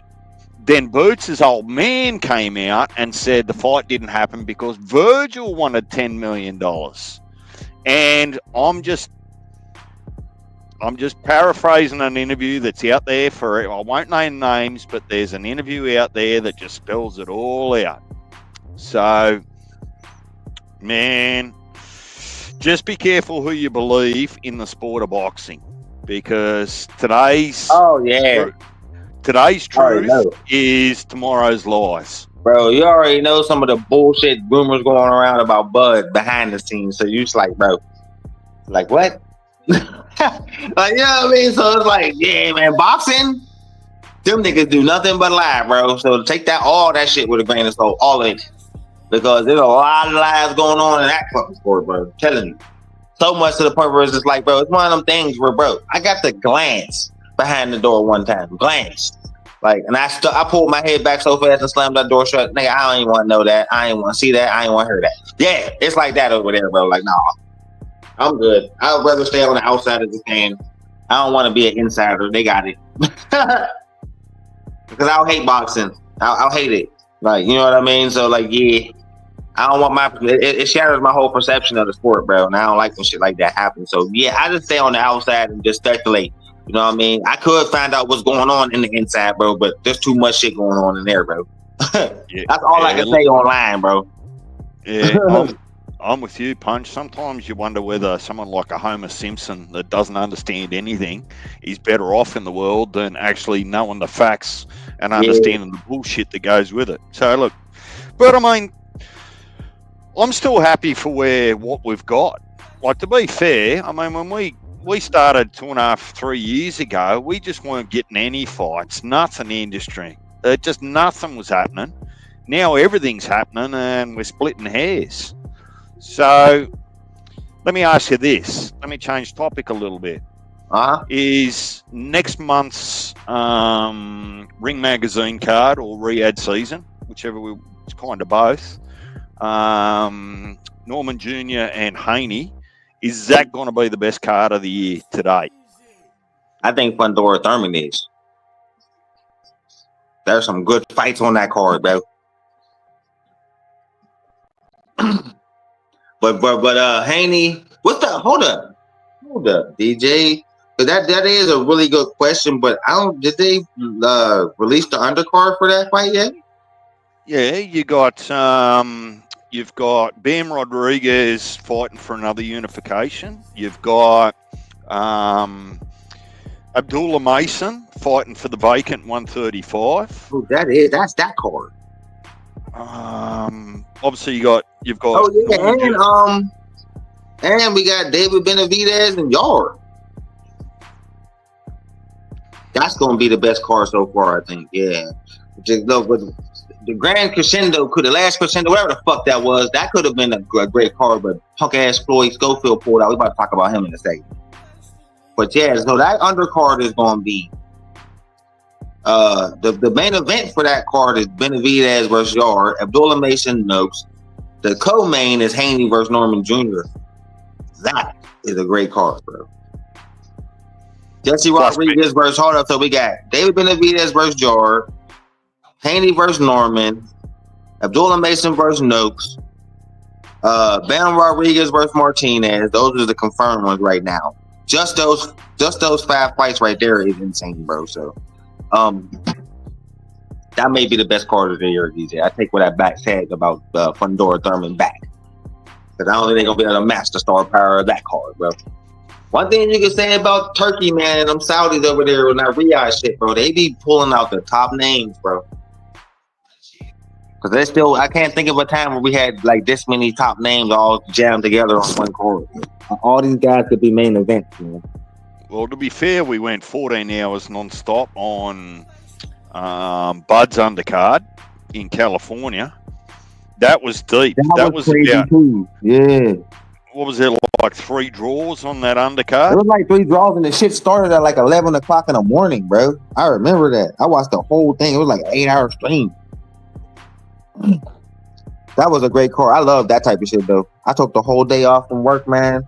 I took 2 days off because I knew I was going to get drunk that whole day. So I took that day off and the day after. And I just drank that whole fucking time, bro. That's why remember I was arguing with everybody after the Madrimal fight when everybody was saying Buzz done? Remember? I always been 10 toes down for Crawford, bro. Like, you know what I mean? That was a subpar performance. I'm rolling up to admit that, but that wasn't no loss. Some niggas were saying that was a draw, man. Like, some niggas were saying it was that close. No, dude just got a weird-ass style. And Bud had heart to fight him, but nobody else would. Because it turned out Madrimal was a nigga, another nigga nobody wanted to fight. We didn't know that. Yeah, look, I don't make it about Bud. Like, I make it about what history tells you about 54. Oh, no. See, listen. There's two, maybe 3 people in history that have got out of 54 with their O. Everyone else has taken an L. I was the same way with Roy Jones Jr. I was the same way with Oscar De La Hoya. I was the same way with Floyd Mayweather. I was the same way with Mike Tyson. But even though like when he lost the Buster Douglas shit, I was like 10 years old, so I didn't really understand the shock on everybody's faces till I got older. But I was a big fan of Pernell Whitaker. You know what I mean? So when he lost to Chavez, bro, I was so sick watching that fight, bro. Like, you know what I mean? That fight right there, like that type of robbery, that type shit, bro, that almost made me hate boxing. Like, you know what I mean? But I'm kind of biased when it comes to the top guys because 90% of the time I'm right about how tight they are, bro, and they always generate a lot of haters, bro. And I like rivalry, man. You know what I mean? So I like to be right in every rivalry. So I like when people go against me. That's why I don't mind when that happens to me on my show. but 90% of the time, I'm right. I was super wrong on the Tarver thing though. I lost a lot of money, yo. I was like, that was the last time I ever got emotionally invested in a fighter. You know what I mean when I say that? Well, let me ask you this: if, and I actually hope it does, if they make the Shakur and Teofimo fight. All right, well, before we talk about that, because we get that, good. Say what you're gonna say, and then we're gonna segue into the next topic because it's actually about that fight. Go ahead. All right, you go ahead. Sure show. All right, so speaking of T.O. versus Shakur Stevenson, Floyd Schofield did a funny ass interview yesterday where he said Teofimo Lopez versus Shakur Stevenson is a battle of the bums, man. Hold up. The dude who never been champion ever got something to say about two multiple division champions, even though I hate one of them, who then fought some of the best fighters in the world. One you had the chance to fight and you pulled out at the last second, posted a hospital picture and you looked like you was dying in the bed. We didn't all have food poisoning. None of us was laid up in a motherfucking hospital like that. It was so over dramatic. You said the niggas cooked poison jaw. You know what I mean? You came up with a million excuses of why you pulled out of this fight, but we all know we've seen this a few times in boxing, DJ, where fighters talk themselves into these situations and then realize they're gonna get cooked and then pull out, find some excuse to pull out. Happens all the time. He's just the latest victim of that. We all know that for real. So all the excuses you tried to make was funny as hell. So for you to still be out here talking shit like you did something or you fought the nigga or you're about to fight is the lamest shit in the world you could do. And I think honestly, Shakur Stevenson don't give a fuck about him no more. You lost your opportunity. He should probably move on because he got like Shakur, him and the dad got like Shakur Stevenson like stuck on their brain. And it's like, bro, y'all had the opportunity to fight him, pulled out at the last second, came up with a million excuses, and y'all out here talking like y'all beat the nigga. It's the most delusional shit I've ever seen in my life. So when you say that a fight as good as Teofimo Lopez and Shakur Stevenson is a battle of bums, his jealousy is leaking out. Am I wrong, DJ? Well, there's a couple of things to consider in that, right? If you're gonna be rumoured, and let's say rumoured, right? If you're rumoured to tell me as a boxing fan that somebody out of Shakur's camp broke into your house and touched nothing else but your passport page, and then hid shit in your trunk, and then had Shakur's masseuse over in Abu Dhabi that wasn't even there, poison you with fucking cream, and then fucking turn around and say it's a battle of the bums, man, you're asking a little bit for me to believe. The second part about it is, let's let the numbers do the talking. If they make Shakur and CO, let's see the gate, the pay-per-views, and compare that to Schofield's next headline on a main event. Let's compare the numbers. I mean, it's like, bro, nobody told you to sign a 5-year, $5 million deal with De La Hoya that he's going to string you out on forever. We think, like, listen, bro, it don't always got to be $1 million a fight, bro. No. They can chop that shit into pieces, bro, and you be fighting bums like JoJo Diaz forever. Like, this is the path Schofield's going down. This is another path that bums go down. They start trying to cook all the over-the-hill fighters. You know what I'm talking about? We know how these contracts are written, Punch. It goes a little bit like, whilst ever I owe you money as a promoter, you'll never be broke. Oh, fucking miss me with that shit. Because the minute he loses, Oscar's going to shelve him, bro. And you're just going to be stuck in that fucking contract, bro. And that's what they want you to do, bro. That is what they want you to do. Now you fell into the promoter's trap, and that's what you get, motherfucker. But again, it's not Shakur's fault or T.O.'s fault that you're fighting JoJo Diaz next, nigga. You had your chance to be the man. You pulled the fuck out, bro. Those opportunities don't come around a lot, bro. This is what I was saying about Virgil and Boots and fucking Fundora earlier when it came to Bud. Now, fighting y'all means nothing. When it did mean something, you motherfuckers ain't want to fight. Now it don't mean nothing, and that's the situation Schofield's in with motherfucking with Shakur. Shakur's like, nigga, I'm trying to fight credible names, big bags, people who actually want to fight. You had your chance. We signed the contract. You pulled out. Fuck you. Back of the bus, motherfucker. Well, I'll that get to and you when I get to you, right? That and you might have burnt your bridges with Turkey Al-Sheikh and his team too. Yeah, and that's a bad idea. Whilst ever you're burning more bridges than you're making, eventually you're going to be made to lay in your own bed, right? But see, I see the Bud stuff a little bit differently to you. My read is that, off watching that interview, that it wasn't about being scared. It was more about those camps didn't think that Bud would generate a big enough bag for them. That's how I read it. Because Virgil ain't scared of no one, right? I don't think Fondora is either. Yeah, they always say that too, and then he kind of debunked that too because he said, "What arena have you ever seen me fighting that wasn't sold out?" That's another thing niggas always say. You don't sell. Well, my gates is always sold out. So, well, the silly thing that isn't landing. No. Is that true? Well, hang on. Let's disconnect the past, say the last 3 years ago to now. And that's important, right? At the moment, it doesn't matter. It's not about, particularly under Turkey Al-Sheikh, it's not about sharing a bag. It's not about someone gets 60-40 or 70-30. No, he just pays you right? What you want. He says, this team gets this check, this team gets that check, guaranteed. Doesn't matter about the gate. Doesn't matter about the pay-per-views. And Crawford said it was he got paid the night before the fight. So wasn't no waiting no fucking 2-3 months for my paychecks, nigga. I got paid the night before the fight, nigga. $70 million in my fucking bank account. Bam. Now I'm really whoop Canelo's ass. That's why he walked out with that big ass smile on his face when he walked out. There were so many things he was hitting on that I noticed in the fight, but I ain't talk about. Damn, why ain't I saying that in my live stream? I noticed that, how he walked down the aisle smiling, and how he circled the ring when he jumped in. He never do that, and he said that. I was bro, and I noticed that too. He never do that, bro. He's be hyped up. I was thinking that in my mind, but I didn't say it during the stream. But I definitely noticed that shit. I should have pointed that shit out, man.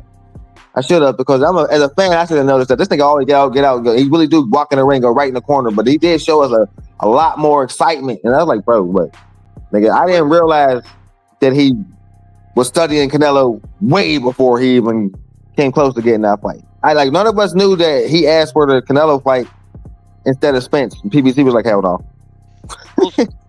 Well, so this is where. He been had his eye on him, bro. Hang on. I'm careful to, just like I said, today's truth is tomorrow's lies, right? And I'm not calling anyone a liar, but when discussions were happening for Bud to fight Boots or Virgil or Fondora, he was already under Turkey's umbrella as the ambassador. True or false? Punch? True or false? Say that again. When the discussions were happening about Bud potentially fighting Virgil or Boots or Fondora, right? Bud was already under Turkey Al-Sheikh's umbrella as an ambassador. True or false? False, because the first Boots fight he wasn't. Because Boots, he could have fought Boots instead of Abernesian, and he was by himself then. Turkey wasn't in the picture yet. Okay. He signed with Turkey after the Spence fight, right before Marjamal. That's when he got close to Turkey. Right. But the conversation about fighting Virgil and Fondora was definitely at 54. That was Wild Turkey. Yeah, that was under Turkey's banner. Remember, he was at the Fondora fight, the Tim Tszyu Fondora fight, and he was at the Virgil Ortiz Boacek fights. Yep. All right. So, and we know when Terrence Crawford shows up to your fight, he wants to fight you. That's why he's there. So that was a chance to show out. Virgil got dropped twice.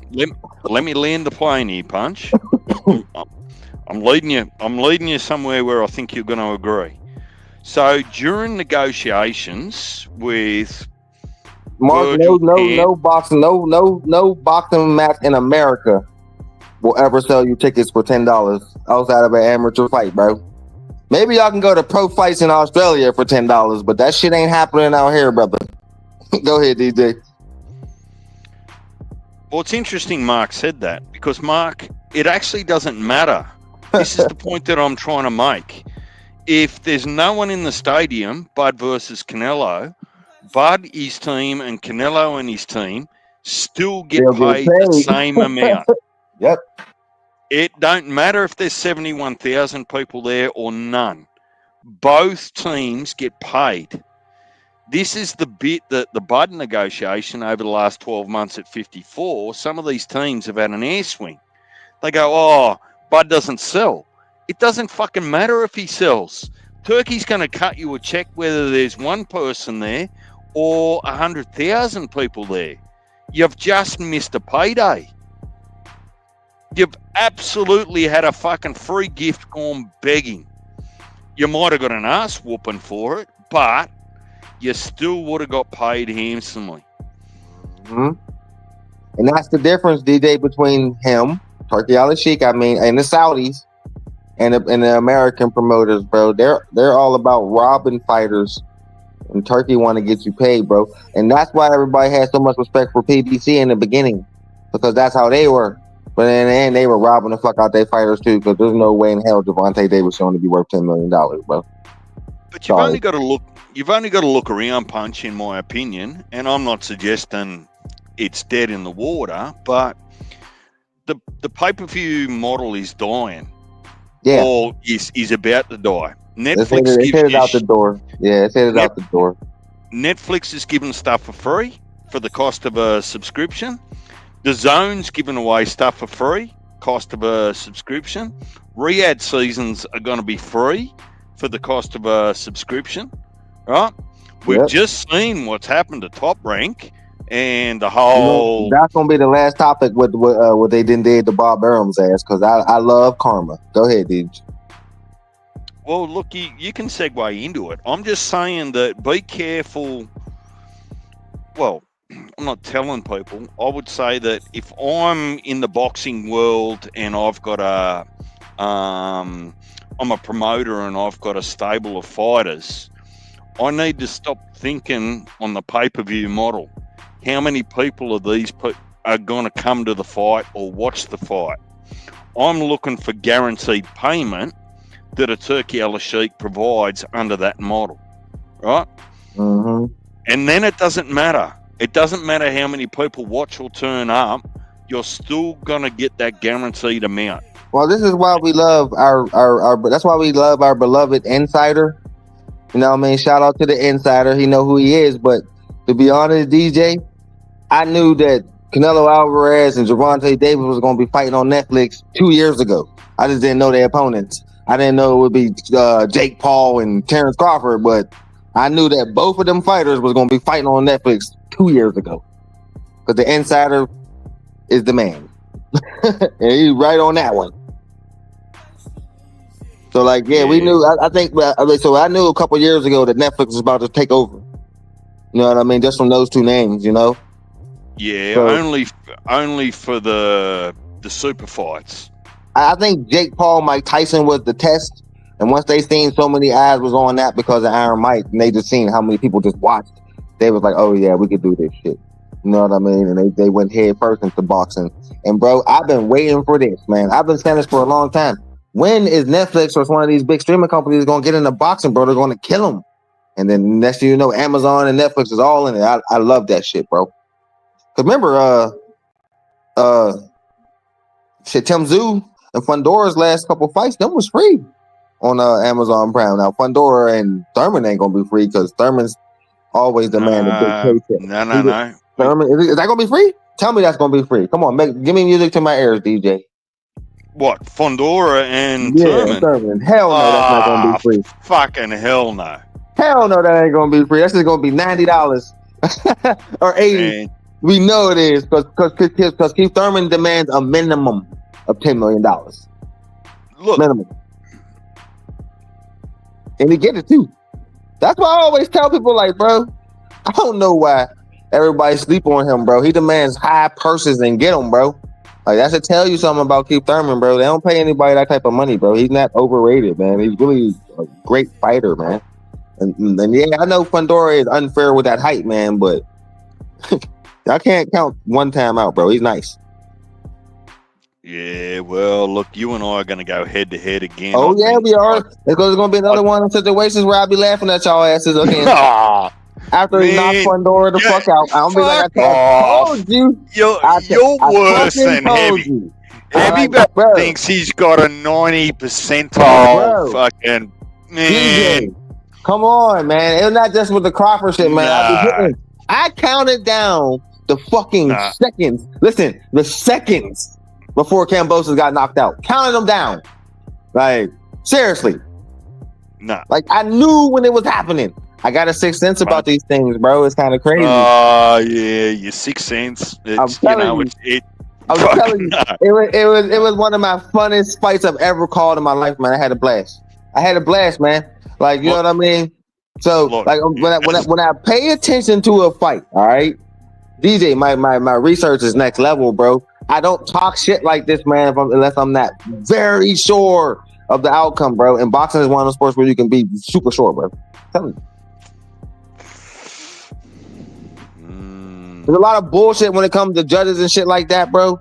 But like some fighters are just tailor-made for other niggas, man. And Fundora is just tall. He really has no advantage in this fight other than he's tall. He's not more skilled than him. He don't got better footwork than him. He's not more powerful than him. He don't got a higher IQ. But y'all think he gonna win. And so when he gets cooked, I laugh at niggas, bro. That's all I'm saying. That's all I'm saying. Hey, look, I can see we're going to have further discussion about this bunch. DJ, out of everything I named, all the intangibles I just named about Fundora, do we have any of those better than Keith Thurman? Well, the difference is that at his height, he doesn't actually need the footwork that shorter fighters need to actually generate angles. Here's another question. How many people have you ever seen box Fundora? Nobody yet. Lubin boxed him a little bit, and when he was boxing, he was catching his ass, wasn't he? Fundora couldn't do shit. See, you used a great example. So that's what Keith Thurman's going to do to him, but he's not going to get beat the fuck up like Lubin did. Because he got better defense than Lubin. So he's maybe one thing that you're not picking up. And you can go back and watch any Fundora fight that you want other than Mendoza. That was a lucky punch, right? But Fundora looks to have the same switch that Bud's got. I'm not saying they're as equally good. Don't get it twisted. But when Fundora gets fucking hurt, he's got that dog switch that Bud's got, right? I'm coming for my fucking get back. Go watch it. Hit 10 times harder than Mendoza. But he got away. This is why I think Fundora gonna lose. Okay? No, it's not even about the footwork with him. It's the IQ. It's trash. His IQ is trash. He just know how to put his head down and slug, bro. He don't know how to box. He don't. When have you ever seen Fundora try to box with somebody, bro? He's not a boxer. He's a slugger. How do you beat sluggers? You box their head off. Okay, let's agree to disagree because we've got another one. DJ, who have you ever seen Fundora box with? Nobody. He don't box. He just stand there and slug. He just tries to walk you down and slug. He tried to go into a slug fight.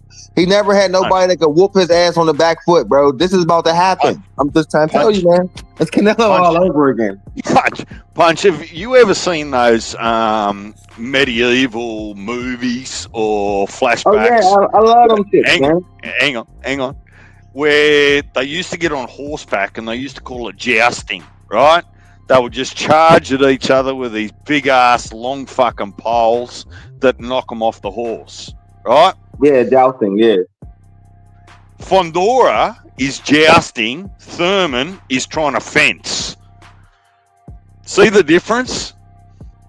It is not that far of a gap, bro. It is not. Well, this DJ, Keith Thurman was top 5 pound for pound, bro. Fundora never fought nobody that talented. Hang on.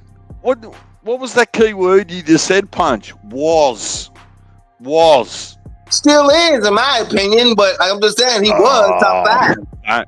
Don't fall in love. Bro, he's never fought nobody on that caliber. Never. Man, a pound for pound fighter? Tim Tszyu damn sure wasn't one. So he's never. This is a pound for pound fighter you about to get in the ring with, bro.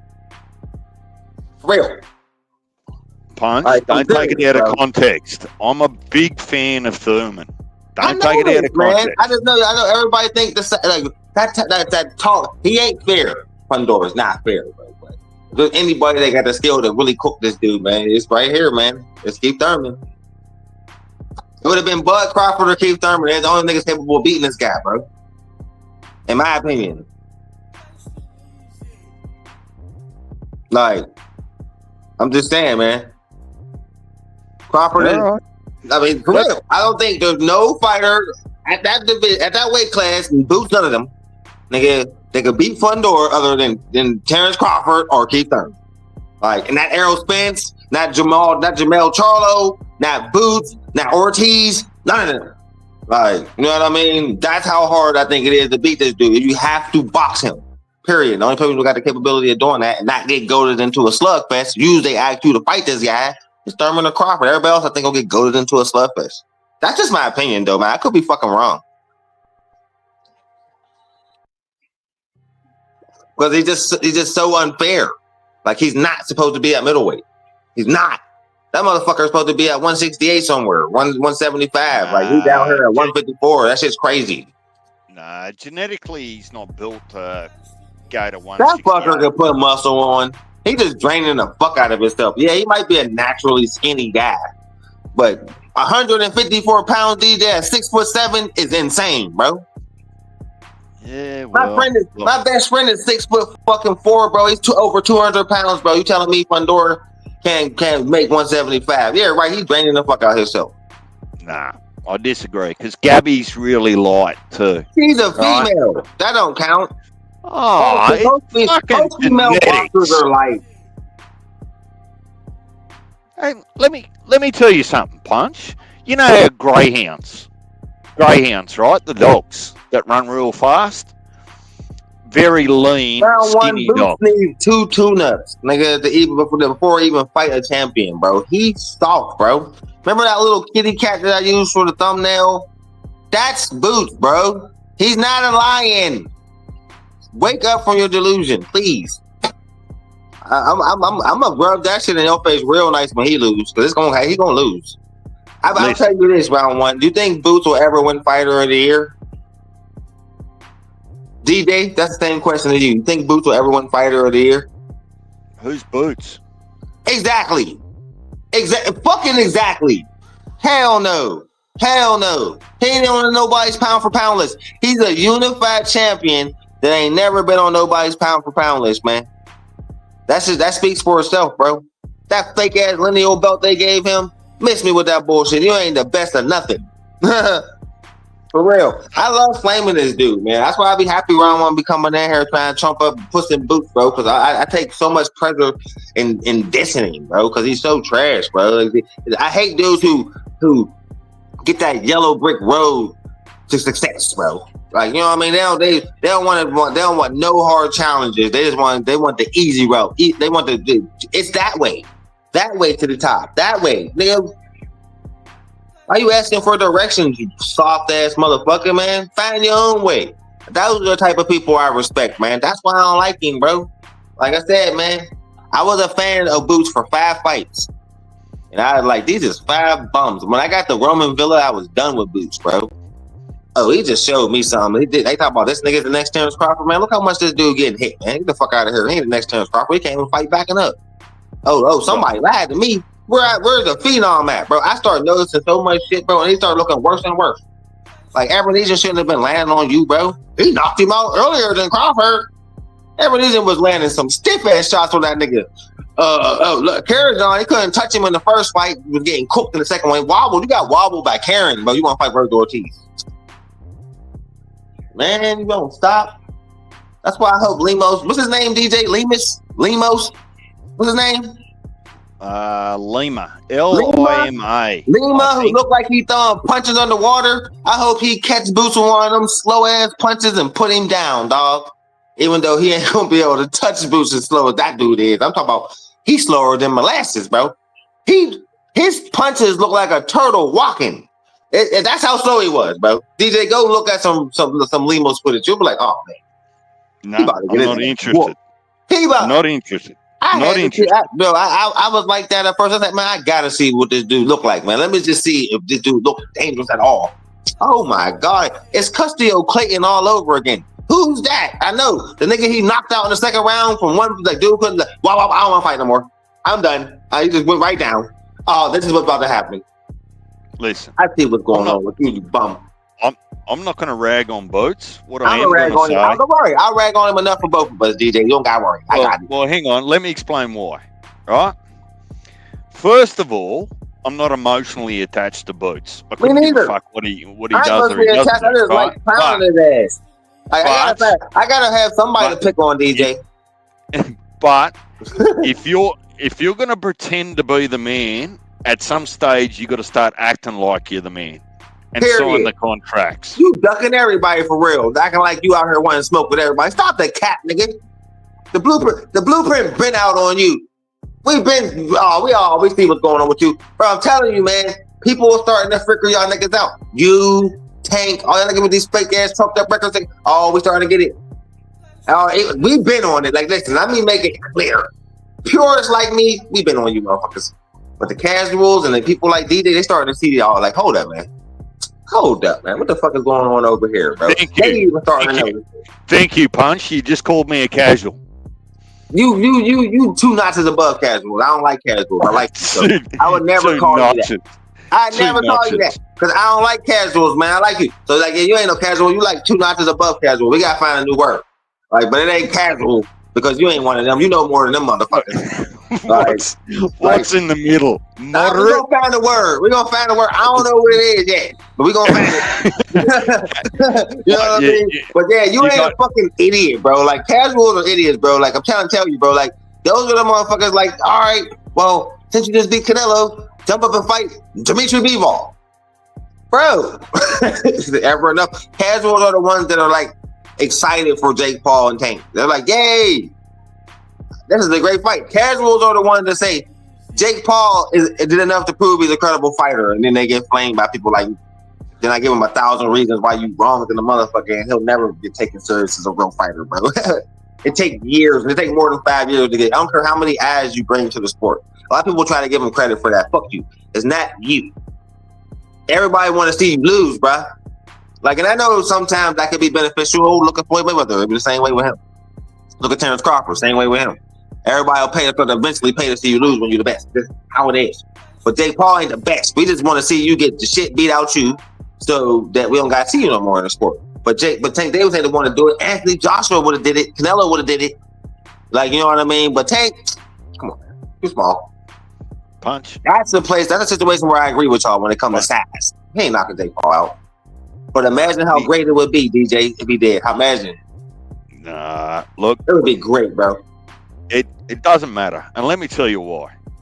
In my opinion, right, these exhibition matches are only funding Jake Paul's women's boxing takeover. And he's taking it. I don't even care about that shit. Them chicks, listen, man, listen. You might not care about it. No, I'm about to say it. Reality. I'm about to say it. The only reason I watch women's boxing is for the fucking weigh-in. Yeah, I said that shit. That is the most exciting part of the whole shit. Not a punch get thrown. And that's when I have the most fun. Yes. Especially when it's like sexy motherfuckers like Alicia Bumgarner or like Ebony Bridges or Sky Nicholson. Oh, yeah, I like saying, Sugar Neeks. Goddamn, she got a comic book body. Yes, that's what I enjoy. Right. I don't give a goddamn about a punch y'all throw. The fight should end at the weigh-in. Punch. The majority of that shit's boring. Punch. There's conversations that we have online, and then there's conversations we have offline. Right. Just Hey, fuck it. It's one of them days. Yep, I let it out. D. Fuck it. I'm letting it out. Yep, yeah, but that's the truth. And that's what we all thinking, but hang on, nobody hang on. wants to say it. I said it. Wait, hang on. Wait until someone else is on your panel, because now I'm going to be guilty by a fucking association. Fuck you, Punch. Yeah. I need somebody to stand trial with me if somebody say something. It wasn't just me. But it's the truth though. Like I just said the truth. I just said what we all thinking, man. I got a tendency of doing that. You know that on my show. Like, you know what I mean? But I think that's why I attract trolls, bro. Because I be so honest. Blatantly too. Look, like, trolls are going to to be imagine, trolls. bro, if I did this for a living, DJ, like how many weirdos I would attract? I wouldn't be able to build a fan base. I keep blocking people. No, you'd be no different to Heavy Bag. You'd just be fucking firing everyone every 5 minutes. Swear, bro. It's like, man, I can't, like, yeah, man, like, I got thick skin, all right? But I don't like certain shit, man. Certain shit doesn't immediately make me snap the fuck out. That's the type of shit I crash out on. I don't be wanting to, man, but I can't control my emotions about some things. Certain things like that, yeah. Piss me off immediately, and I gotta get very disrespectful. I only know how to respond to that shit with aggression, bro. I'm not civil when it comes to that, dude. I'm not. Let me attempt to bring you back into focus, Punch, because there's a little bit that we haven't spoken about yet. All right, you and I have been bouncing around offline for the last couple of days. Give me your opinion on Top Rank and where they. This is about to be extremely fun. I've been waiting to get to this topic. Yeah, this is the last thing we're going to talk about tonight before I shut it down. Yes. Bob Arum then got his back against the wall, man. And you know what I say to that? I say, because he has no network, but he has a whole stable of the cream of the crop, the up and coming fighters. They're all over there at Top Rank. Plus he got Naoya anyway. You know what I mean? So now he has no network to fight on. So he's in a situation where they could give him he can't even choose what he wants for his fighter to fight on the network. It's like, you know how where you like, all right, well, I'm gonna go over here to Netflix. Hey, Netflix, you want my stable of fighters? Give me 200 million. Yeah, he can't do that. Like, they got him so boxed in that he got to take whatever they offer him. Now, some people might say, oh, that's fucked up. They don't bother him like that. But let me tell you this right now. That motherfucker is it's the chickens coming home to roost. That's one of our sayings here in America. Like, karma's a bitch. Like, you've been doing crazy shit for years, and now it's your turn to get crazy shit done to you. And you know what? I laugh and I applaud. Because these old motherfuckers like him, Don King, should have been out of boxing years ago. Like, so yeah, back his ass into a corner and get them young talented fighters like Keyshawn Davis, who he's trying to shelve, who don't gotta blame he ain't got nobody to blame but himself, but there's no way in hell he shouldn't have a fight. Like, you know what I mean? There's no way in hell he should have let Loma go into retirement. There's no way in hell anyway should only be fighting in Japan. Nobody gives a fuck about who you fight in Japan. Nobody's getting up at 5 a.m, bro. Bring your punk ass to America. Like, you know what I mean? There's a lot of shit he been doing wrong. It was they couldn't get, Shakur the fights he wanted, couldn't get Terrence Crawford the fights he wanted. Nigga kept on trying to railroad Floyd Mayweather. There's just so many things that Bob Arum did in boxing that I just don't feel bad for him or Top Rank at all. And I hope he lose all his money and all the fighters get released and they go to different fucking companies. So I'm happy they forced his ass into a corner. He getting a taste of his own medicine. So I say bravo, DJ. Bravo. And I hope it happened to Al Heyman. I hope he next. Fuck, that's harsh. Look, there's been and I'll use my words, there's been a ruthless takeover of Vegas, right, behind the scenes. Because not only did Disney and ESPN get out of boxing with Top Rank, now Zuffa Boxing under CBS, Paramount Plus, and the option to go to ESPN have got the keys to Vegas. Dana White now has the keys to Vegas, where Bob Arum used to have it. So now it's the case of, Bob, don't ring me, I'll ring you if I need you. That's an amazing turn of events. That Nick Khan must be just ruthless, because what? Paramount Plus have now got the 3 deal, WWE, UFC, and Zuffa Boxing. And boxing. Wow. Like Rob said, you've seen Rob. He goes, I stole your car, and if you need a lift to work, I'm going to drive you to work in your car. And there's nothing you can do about it. You know what, man? One of them situations where the young, powerful dudes is kicking the old guard out the building, man. And it's been a long time coming, man. It's been a long time coming, Deeds. And I'm all for it, dog. I want to see what him and Dana could do, man. I like the move they're making.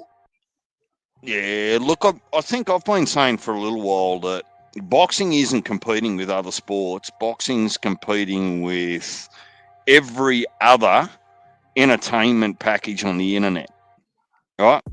Every single one of them, whether it's games, whether it's Netflix, whether it's Prime Video, Paramount Plus, PlayStation 5, Xbox, that's what boxing is competing with.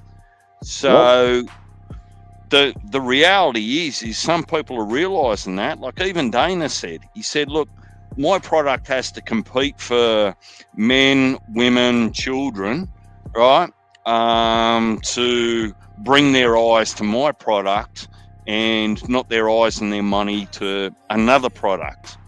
Smart TVs, internet, phones means that people have so many options where they spend their time, they get their entertainment, where they spend their money. And if you don't understand your competition, you're just going to end up fucking failing, in my opinion. So we'll wait and see. But we'll wait and see, man. But you know what, man? I'm just saying, like, man, it's one of them situations where if you would have made better moves over the span of fucking Top Rank's lifetime, then, man, you'll have better options, man. But you didn't, man. Now you backed into a corner, and it's one of those situations where it's like, bro, you ain't got nobody to blame but yourself. It is what it is, man.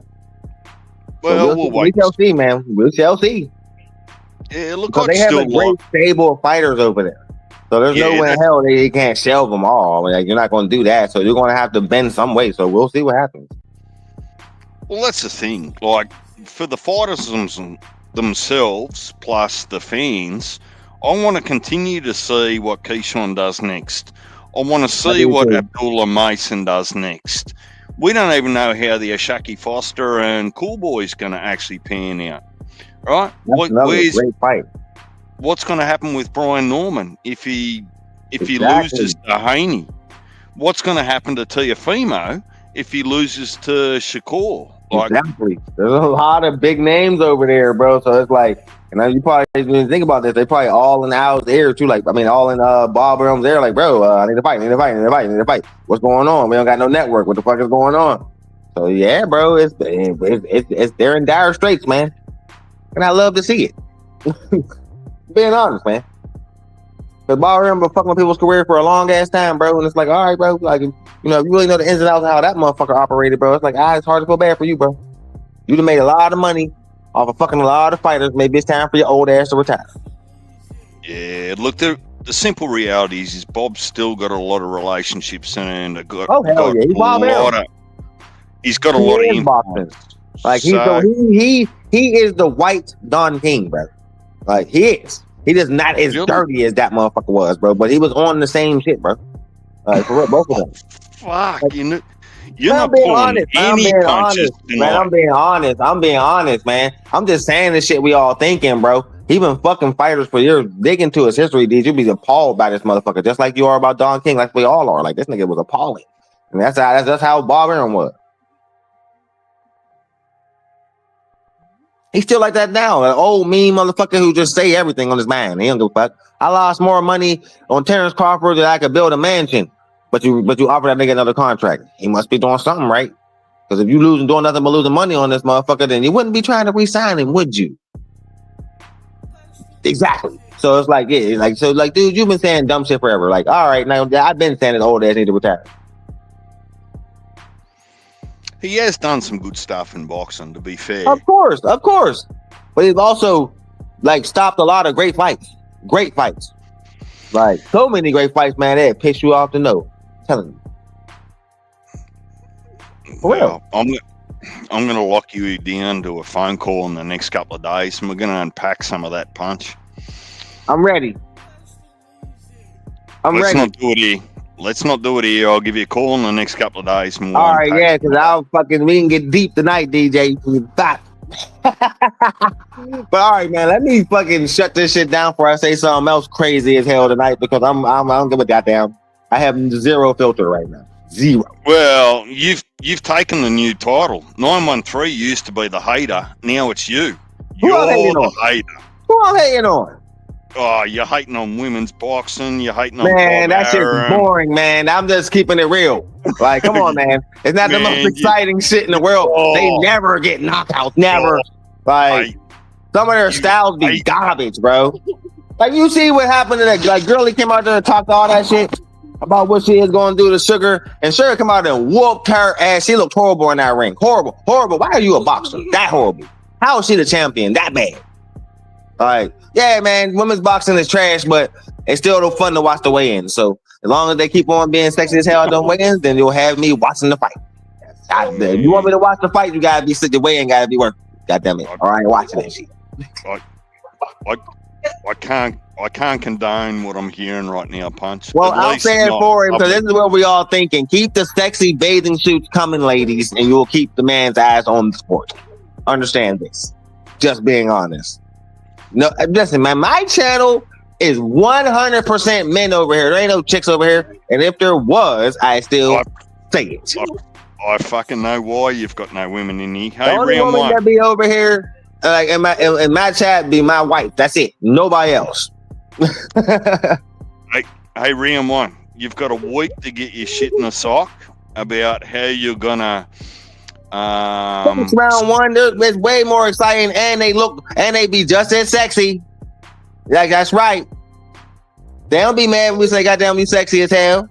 All right, ain't nothing wrong with that. They ain't all sexy like Cyborg, ooh, but there's some cute ones. Listen here, Punch. Stop sexualizing combat sports. This is not the channel for it. Come on. Man, I throw women's like boxing and women's MMA in the same category as WWE divas, nigga. Put on something sexy and punch each other and shut the fuck up. Let's keep it 100. It ain't equal. It ain't, and it never will be. Like, but when it comes, that's why like WNBA too. That shit's boring. Like, I can't believe. You know what I mean? I can't believe. Like, but we still watch it though. Like, it took for a chick to show up at the WNBA and start pulling up like Steph Curry for us to watch that shit. Yeah, you gotta do tight shit for us to watch. You can't do brick, airball, brick. Then changing the channel, man. What the fuck am I watching? Like, is this that's the coming WNBA, bro? Is this coming from the same bloke that's trying to convince me that Thurman's going to beat Fundora? Man, Thurman is going to cook Fundora. You're going to be stunned like you was on the Crawford fight. Don't worry. Oh, I'm not worried. It's really that predictable. It really is. Man. Like, I'm gonna tell you this right now. All the hardcores and all the like boxers are like, bro, Thurman ain't no joke, nigga. This is the toughest test Fundora ever gonna have in his life. I know that. We all know that. Y'all seen the thing Fundora got the advantage, but he don't. Even Fundora know that. Like, man, this is a skilled ass fighter I'm about to be fighting. All right, but you'll see. You'll see. Hey, Punch. Y'all think the Brock Jarvis thing wasn't enough. Like, punch. Let's see if Fundora can eat combinations like that. Let's just see. Punch. What stable do Fundora and Thurman come from? They both are on the PBC side. Think about that for a minute before you get too confident. Bro, listen. think about Keith it. Thurman You one know of what I'm the saying. day You know what I'm ones saying. of PBC. He done made so much money for Al Heyman. Al Heyman loves Man, that guy. Like listen, he was the first cash cow before Tank and any of them. You do Punch, know you that, know right? what I'm saying No. without You do saying know it. that though, right? Like, you know that Keith Thurman was like the first cash cow, right? Punch, He kind you of know what I'm saying without sparked the saying whole it. PBC train, bro. So like, bro, that's what the people gotta put more respect on that nigga name.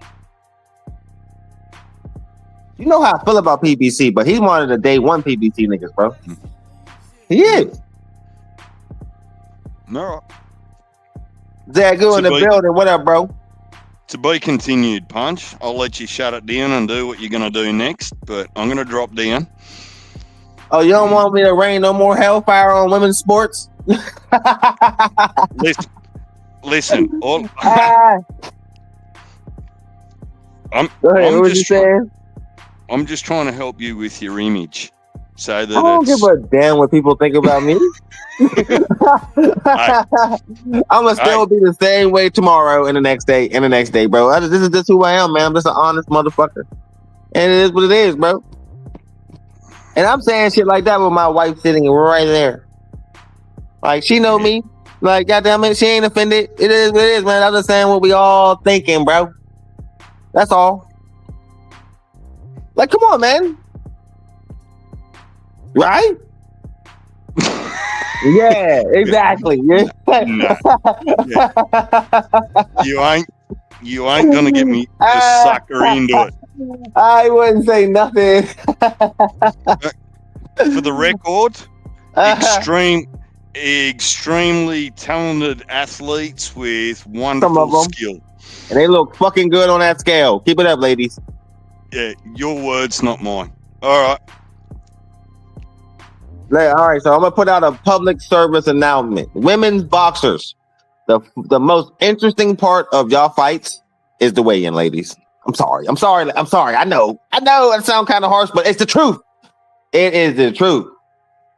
Unless y'all stand there and punch each other's face off like Katie Taylor and Serrano did, it's boring. I'm sorry.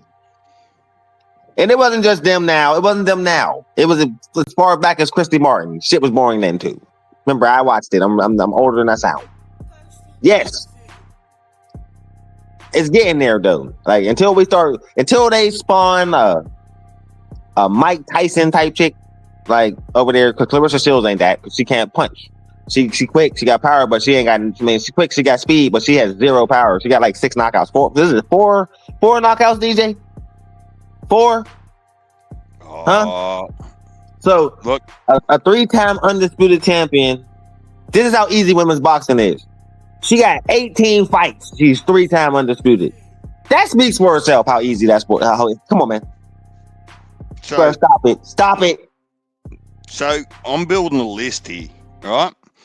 The list is Mark, then it's Al Heyman. I'm just saying the supposed greatest.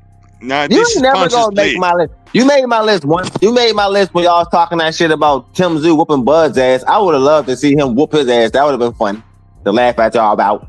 But like, yeah, bro, you ain't really never gonna make my list. Mark is on the list for life.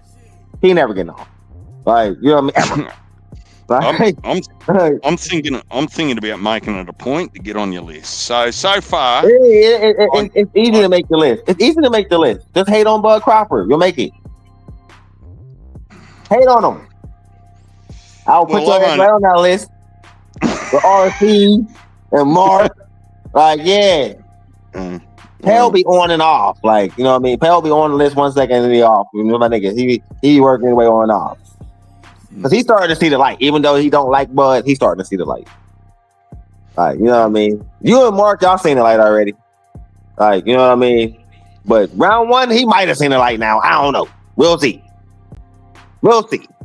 He's still delusional as fuck when it comes to Duran and it stuff. We still not delusional about that nigga. He might think that the soldier surgery, was the reason Canelo lost too. Oh, it was. There's no doubt it was. See, chat, this is DJ trying to gaslight me, but it ain't gonna work. It ain't gonna work. He got me with it earlier though. Nah, look, to be fair, Canelo's going to be in the same position as the Steelers going forward. They're just going to be looking for leftovers. Hold on. The Steelers is winning, so you can't equate them to Canelo. That nigga is a loser. Sorry. We winners over here. We winners. So you can't. See, listen. Right up till the playoffs the every whole year. country of Ireland, I seen it. The whole country of Ireland was draped in black and gold, bro. The Steelers. We took over y'all country. We took over that country. And if we was in Australia would have been black and gold. Everywhere. You just seen black and gold everywhere, just like you seen black and gold all over Ireland. Yep. Look, bro, we done took over y'all country too, bro. We follow our team. Trying to tell you. Just you see all them terrible towels in Ireland, bro? 913 in the building. Punch. Just love that the Steelers are going to make playoffs, and that's all they're going to fucking get to. We always make the playoffs. That don't matter. We're going to get to the Super Bowl this year. Nobody remembers them. Nobody remembers. Again, it don't really matter that coming from you because you're not like really a football fan, so it can't really offend me the way it would be if RC said that or if Chappelle said that. You know what I mean? So what you saying that, it's like, I don't give a fuck. You're a rugby fan. Like, if you was a real deal NFL fan, I'd be like, all right. Well, but until then, hold up. Your favorite team is the Eagles, right? No, that's Mark's. Your favorite? Who's your squad? Don't say Kansas City. It ain't none of our squads. Who do y'all rock with? Who do you rock? Mark like the Eagles, but I bet you he can't name their cornerback. So I reckon I'm rocking with the Ravens just to piss you off. Name their running back. I don't care. See? So you can't be rocking with the motherfucking Ravens if you can't name their running back. But it's still getting under your skin, Punch. No. It's like only a real Ravens fan would get under my skin. Because if you was a real Ravens fan, DJ, and you said that, I'd have fucking kicked you off my stage. That's how much I don't like Ravens fans. So you ain't the real deal. Well, I'd be like, are you a Ravens? Oh, you a Ravens? Boop. Yep. I can't stand them. I have nothing but disdain for them. Nothing. That's an inborn hatred right there, bro. It's bigger than a rivalry. Like, I don't know if you got a rugby team like that you hate. You hate the fans, you hate the team, you hate the color. Man, we just that's not as how we are with the Steelers and the Ravens, bro. We can't stand each other. Like, fist fights break out about that, like when we in the same room. Like, that's how much we don't like each other. We're just not as emotional. Come on, you're right. I know rugby fans are just as emotional. I see how soccer fans be acting. If soccer fans be acting like that, I know rugby fans be acting like that. Stop it. Y'all be fighting in the crowd. Yes, y'all do. Nah. Yes, y'all do. There's teams who hate each other so much that the fans hate each other the same way. And when y'all motherfuckers probably meet in the alley and have big ass scraps just like the soccer fans. I seen that hooligan shit. So there ain't no Australian hooligans. Well, there is. There's probably only Mark. I know Mark and his crew and then whoop some ass over the years over rugby matches, just like you and your crew probably did. I know me and my goddamn crew did about Steelers games. Shit, it is what it is, man. We love our teams, man. Sometimes blood gets drawn about it. Fuck it. As long as nobody don't die, it is what it is. That's the NFL rivalries in America, bro. Yeah, the hatred is inborn, bro. So let me ask you a question, right? And it's a hypothetical, right? Yeah, bro. Say the Pittsburgh 913 Steelers. in the building. Here we go. Hey, 9. Even your Hey, man, I'm in McDonald's parking lot, man. I'm eating McSatan tonight, nigga. What up, brother? You can only drive around in the dark, 9, because you're ugly. Don't worry, Punch, bro. Don't worry. I know you hate the Ravens, but never fear, man. You know, you got your brother in Kansas City, bro. We always make them our bitch. So don't worry, bro. We got you. Got your back, Punch. Yeah, I do. Those are the times I be a Kansas City fan when y'all be cooking them niggas, bro. I appreciate it. I appreciate it. No, bro, listen, I really have nothing against the Chiefs. They're really a tight squad, man. Only teams I really can't stand is the Cowboys. Pal, you listening? and the Baltimore Ravens, nigga. But other than that, yeah, man, I really have no disdain towards them. Only when they whoop our ass, bro. Oh shit! You about to have Pale go scorched earth. That's why I made sure he heard that shit. I know he down in there somewhere. If he ain't, he gonna hear it later, nigga. But yeah, man, because he came in here calling me Steeler talk, so I gotta take shots. Nigga gonna say, he gonna say now. He said, "Hey, Punch, thanks for us. Thanks for the Steelers for letting us get George Pickens." I said, "You gonna see why we gave him to y'all in a minute. As soon as y'all stop throwing in the ball, you'll see." Hey, no, Yeah. can I ask you a question about football? What's that? What's that? Do the Pittsburgh Steelers and Dallas Cowboy fans keep going back in history and start talking about the past rather than the present? Pretty much. Yeah, we do. Because we one of the great. Well, the Steelers is one of the greatest franchises ever, and the Cowboys was pretty damn good in the '90s, bro. So yeah, bro. We like to live, but at the same time, DJ, we won the Super Bowl in 10 years ago. So like it ain't like the past. 2010, that ain't too long ago for me, but that's the last time. But 2008 was the last time we won it. Like, you know what I mean? And I can't even remember that's what not I was really doing the past, 10 brother. years ago. That's really not the past, though. Nah, that's not the 10 past. years ago. They won the four that they won in the 70s and 80s. That's the past. Miss me with holding on to your fucking past. Yeah. You can say whatever you want. Listen, again, DJ, if you were a real football fan, I would give a fuck about what you're saying. But you're not. So you're just kind of just saying this to say it? Hey, Deej, when the last time your rugby league team won the finals? When the last time y'all won the championship? 9 years ago. So who the fuck are you to talk about my Steelers? He got you by 1 year. Decade too. And he got you by 1 year, and he's using it. Damn, yeah, he by a year, and you talking shit. Damn, Deej. Hey, DJ, who's your rivalry team? Who's the team you hate in rugby? Listen, 9 years is in the window. 10 years is outside the window. But you don't understand. How do y'all make the playoffs every year? Do y'all make the playoffs every year? We do. We're the Australian version of the Pittsburgh Steelers. Make the playoffs. Making the playoffs is what most teams strive to do. Winning the Super Bowl is what every team strives to do. But if you make the playoffs every year, you're considered a winner. So miss me with that bullshit. So you've got lowered standards. Right. Just no, my standards ain't lowered. It's always superseded. You're wrong. You're wrong. And if you really understood football and Steelers fans, nigga, every year is Super Bowl or bust over here, bro. Our expectations are too fucking high. That's the problem. We need to lower our expectations in Pittsburgh, bro. So I agree with you with that. So like, maybe we should do that because we do expect a lot. And again, it's hard to beat Josh Allen and Pat Mahomes with Duck Hodges. With Kenny Pickett, who've been on 3 teams in 2 years. Bro, we had trash-ass quarterbacks, man.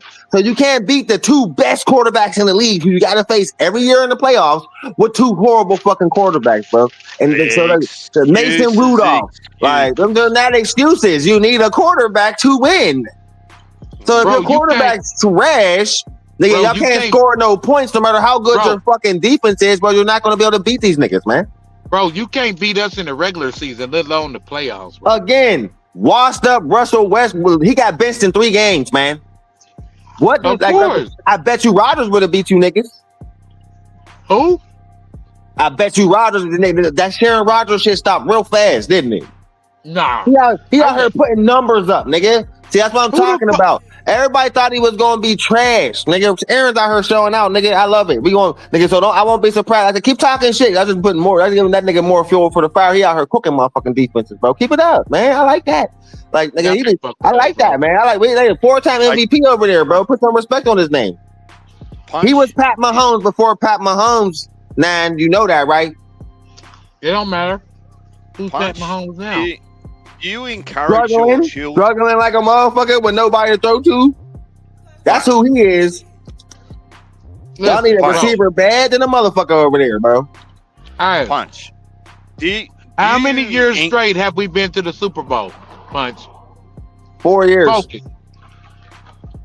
Super Y'all been there Bowl. y'all been there 4 times, won 3. Yep. Can we please end this discussion because you're making Hold yourself up. sound Hold bad. up. Y'all been there 5 times, won 3, lost 2, actually. Yeah. But y'all lost so bad last year, nigga. I don't think y'all making it this year. Nah. Hey, Punch. Nine's still got all his sharp instruments hidden away, right? after last Super Bowl. Yeah, that was a shellacking type of ass whooping right there. But nobody seen that shit coming because I thought the team was gonna win. I ain't gonna lie.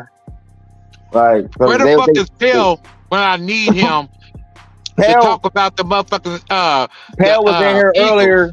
Pell was in here earlier. Fucking thanking me for George Pickens. I'm like, nigga, thank you for the 2nd round pick. Y'all can have him. Though, He's a diva. Like just like all the Dallas Cowboys, he fits in perfectly. just to keep it a buck with you, bro. Everybody talks about Burrow, Josh Allen, Lamar, all that shit. Well, ain't nobody talking about Burrow this season. He out. He done. Yeah, but I'm saying, who fucks with Jalen, bro? I don't rock with him. I think he's overrated, man. I think Saquon Barkley's the heart and soul of that squad. Bro, Jalen led that team to 2 Super Bowls. Lost one, won one. And you seen that subliminal ass message that AJ Brown put up, bro? That was weird. Like, Punch, can I ask a question? I think he went out of there, bro. They lose him. It's a wrap. What you say? What's up, DJ? Can I ask a question about NFL? Yeah. Have the Steelers they get a participation trophy for making the playoffs? Nobody gets participation trophy. All right. Bro, listen. DJ. My coach ain't never had a losing season in his whole career, bro. So you can keep hating all you want, man, but you recognize you seeing greatness in the man. You seeing greatness right there.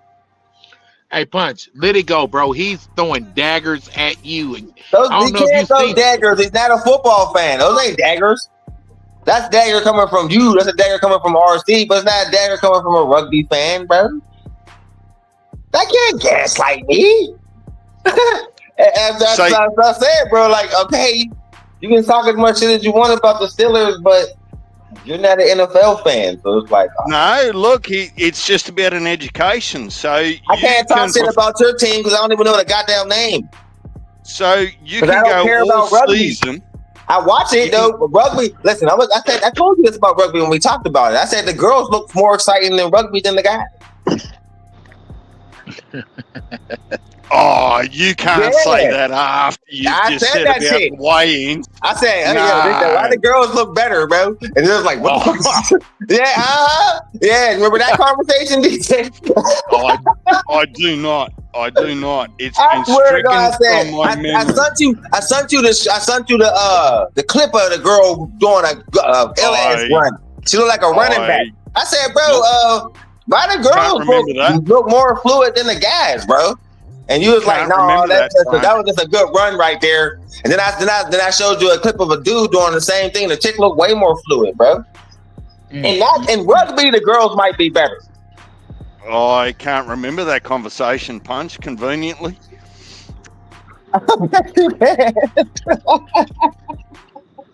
Punch ain't shit, bro.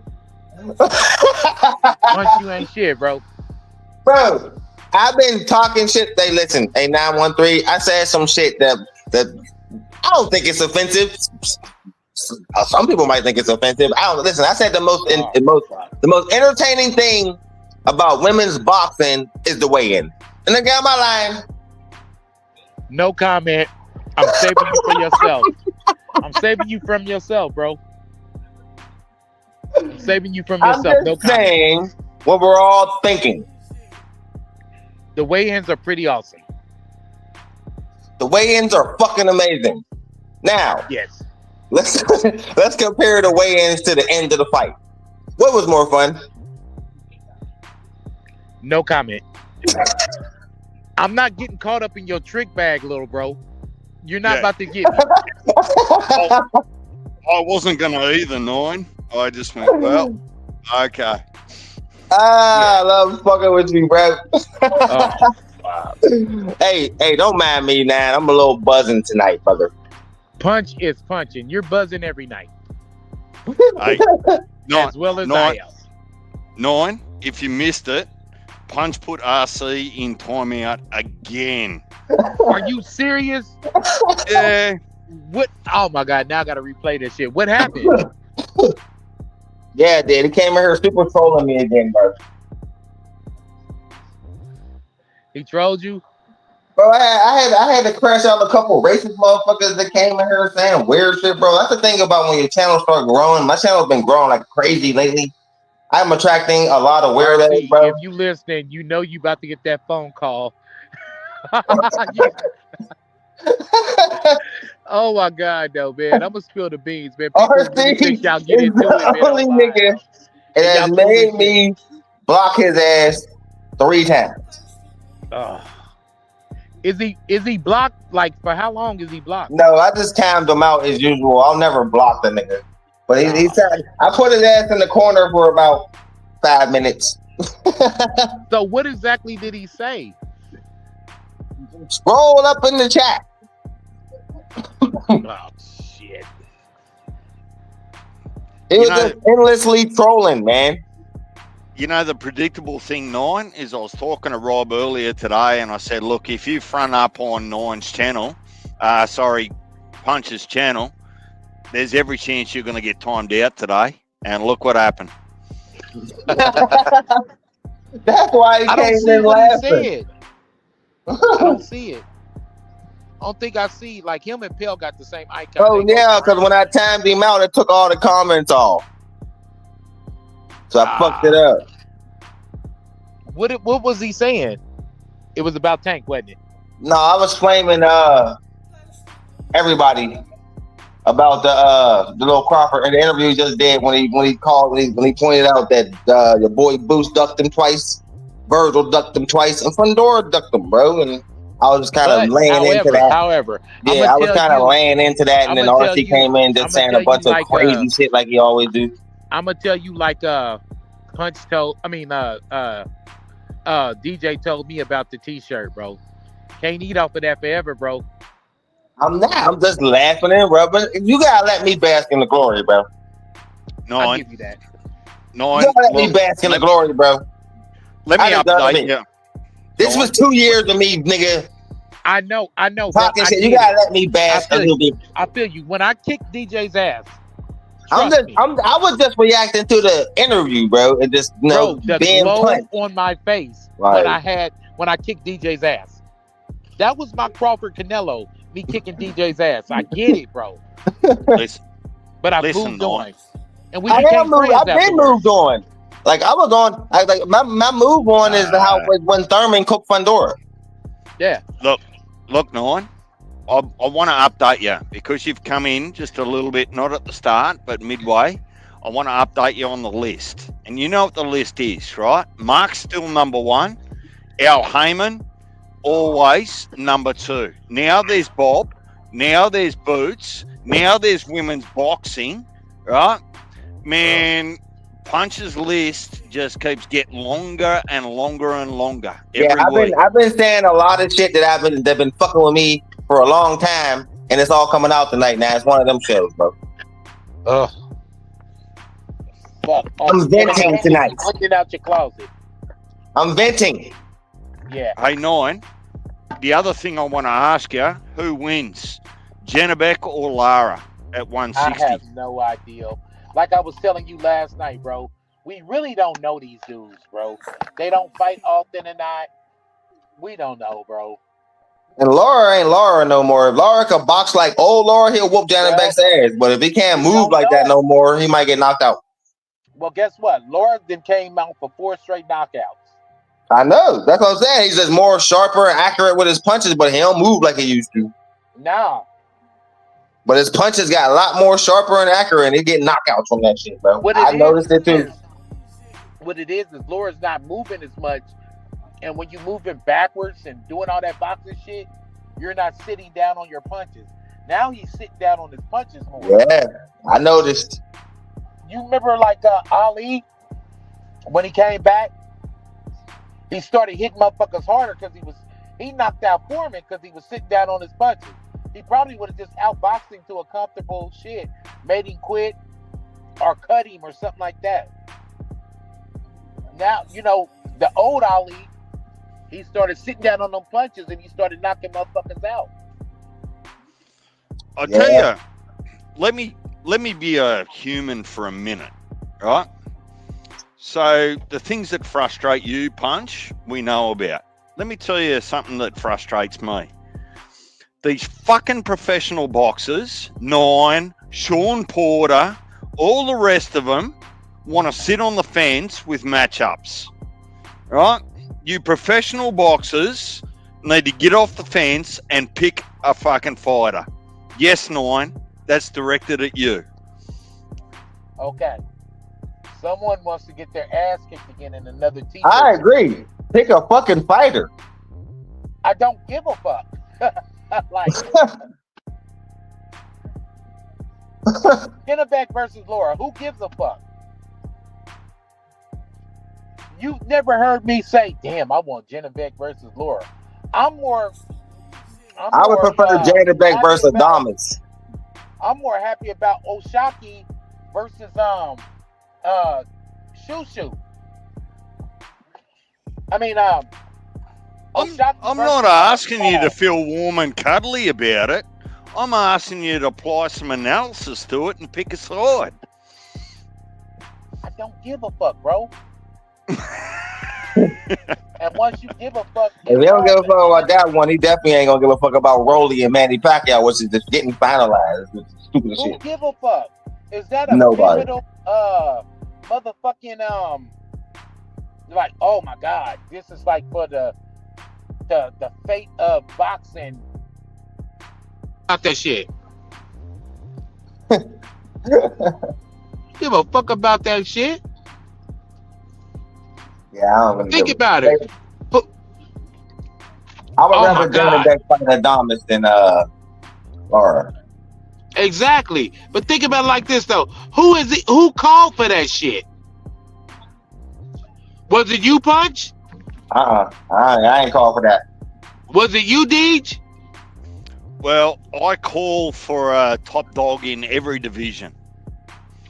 But who called for that?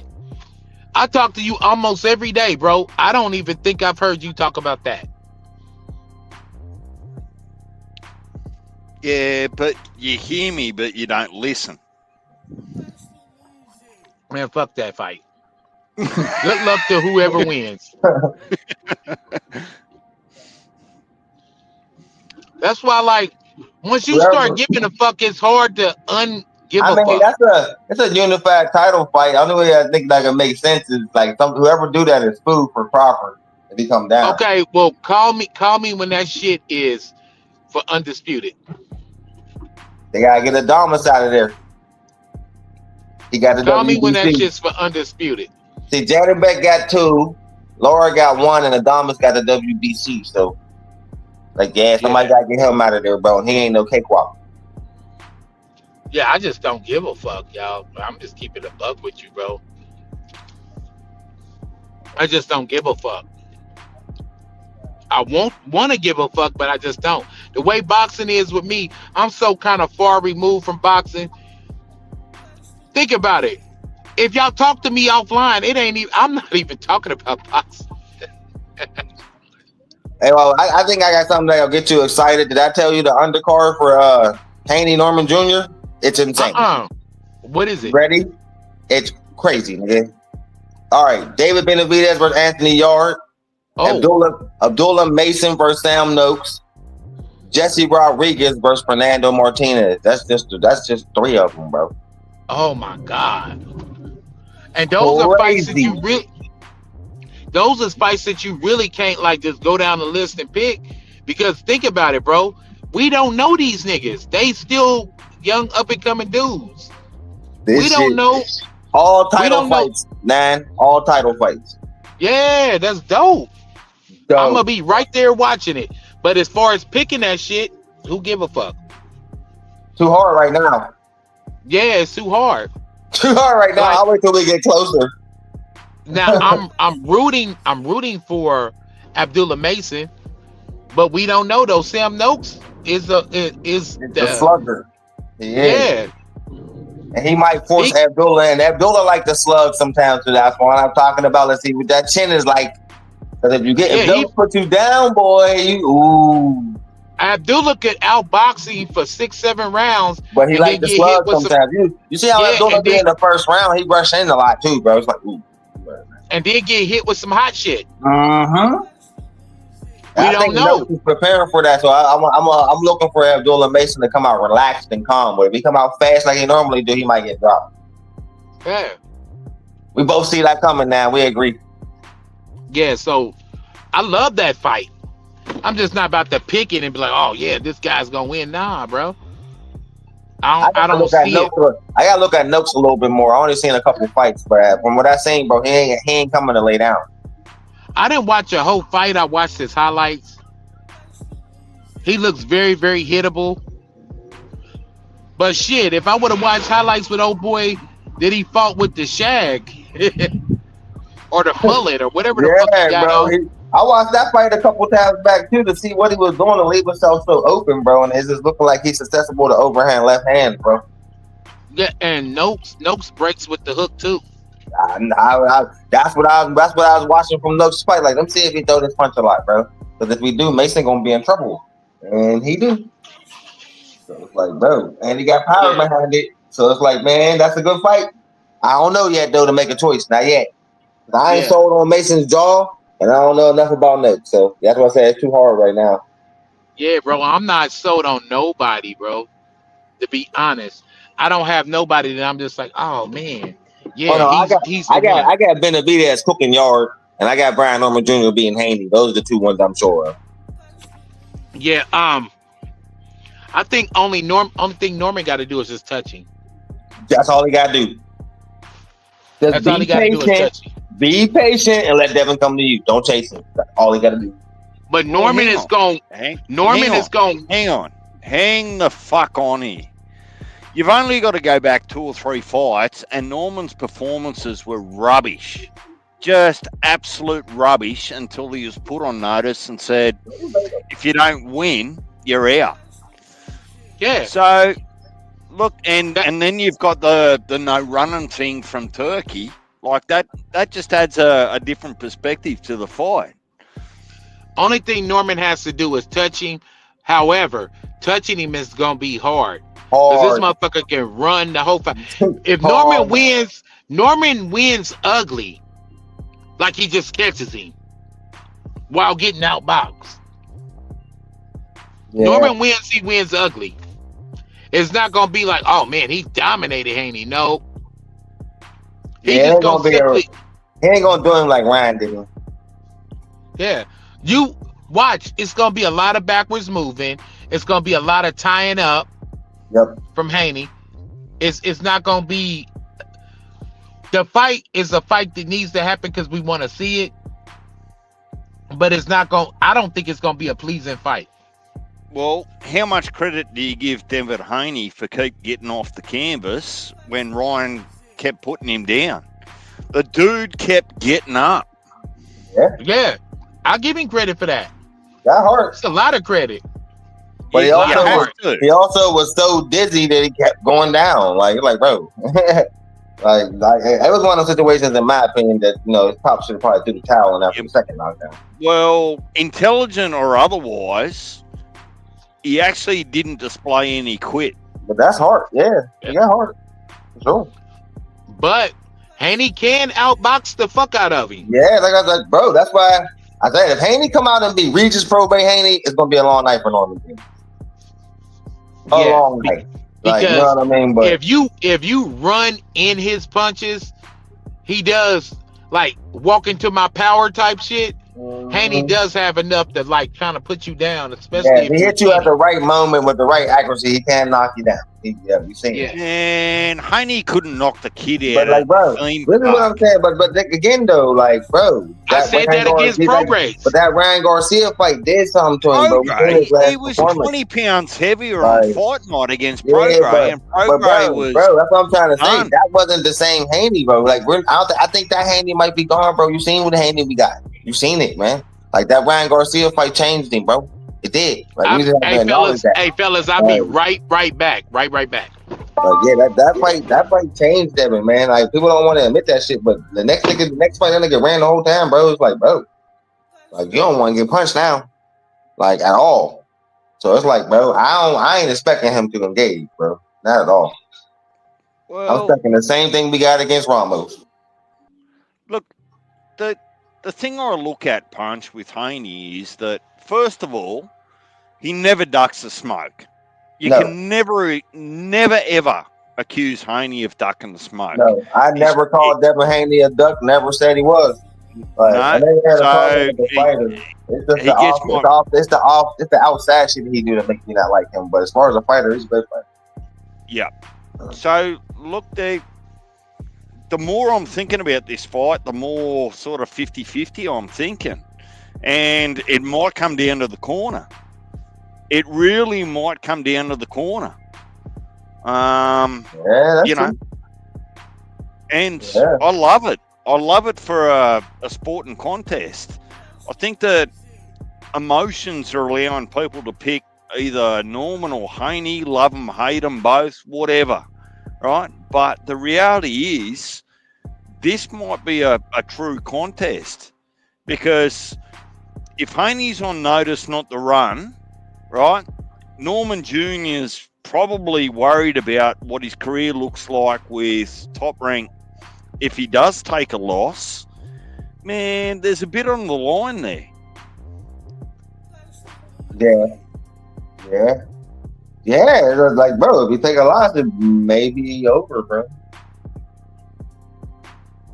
And look, we got plenty of lives between now and then.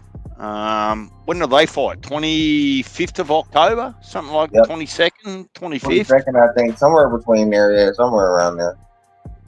Right. So we shall see. Yeah, right now it's just too hard to pick some of them fights. That's a crazy card.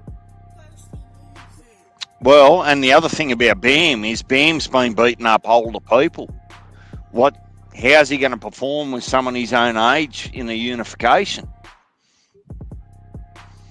I'd expect Benavidez to probably beat Yard. Yeah, Like, easy work. that's probably, Easy work. yeah, but I'm also questioning Benavidez' pop at 175. He ain't got the same pop at 175 as he had at 168. It's cool. He still got the capability to whoop your ass over 12 rounds. That's all that matters. He ain't knocked shit out at 175 yet. So yeah, but he wasn't like he was never like a super power threat. It was like he's a whoop your ass up with time type of guy. So and he like, but them two, this last couple of opponents was all like big, strong guys. So I ain't making no excuses. Maybe the power ain't translating, and from what we've seen, it hasn't. But he's still whooping ass convincingly. That's what you got to go through if you can't knock niggas out no more. Yeah, I kind of feel like his career started again at 75. Like he started to get tomato cans where he was supposed to look good. But, you know, the other thing is now Benavidez is across with Turkey. There ain't going to be no easy fights for him. No. So he's going to have to convince us. He wants the best. He's about to get that, man, and he deserves it. And he ain't never ducked no smoke from nobody either. So I'm excited to see what happens.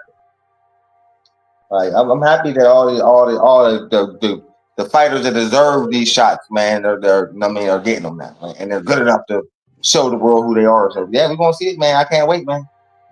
Like that's why I like Turkey. Turkey is putting the guys who need to be on top, and I like that shit. Well, I also like that if they perform and go out on their shield, he gives them a second chance. Yeah. Because boxing ain't about being undefeated, man. Boxing is about heart, grit, and toughness, man. And if you got those qualities, man, we will always love you, win, lose, or draw. That's what today's fighter don't understand.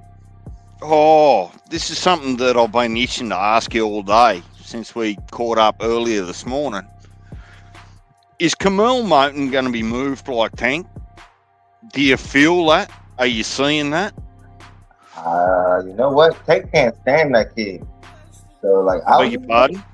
I said Tank can't stand that kid at all. Like, I don't know if it's because it was discussed, but Moten fight at 130, right? No, he can't make weight, so he must be up to 140 by now. No, I think the one where he couldn't make weight was at 126. I think he moved up. I mean, 122 or 126, somewhere around there. No, he's bigger than that. Surely. Anyone in the chat? No, yeah, it was 126. And then he just moved that. So he's at 30 now. He ain't at 35 yet. He ain't up there with Abdullah and Keyshawn and them yet.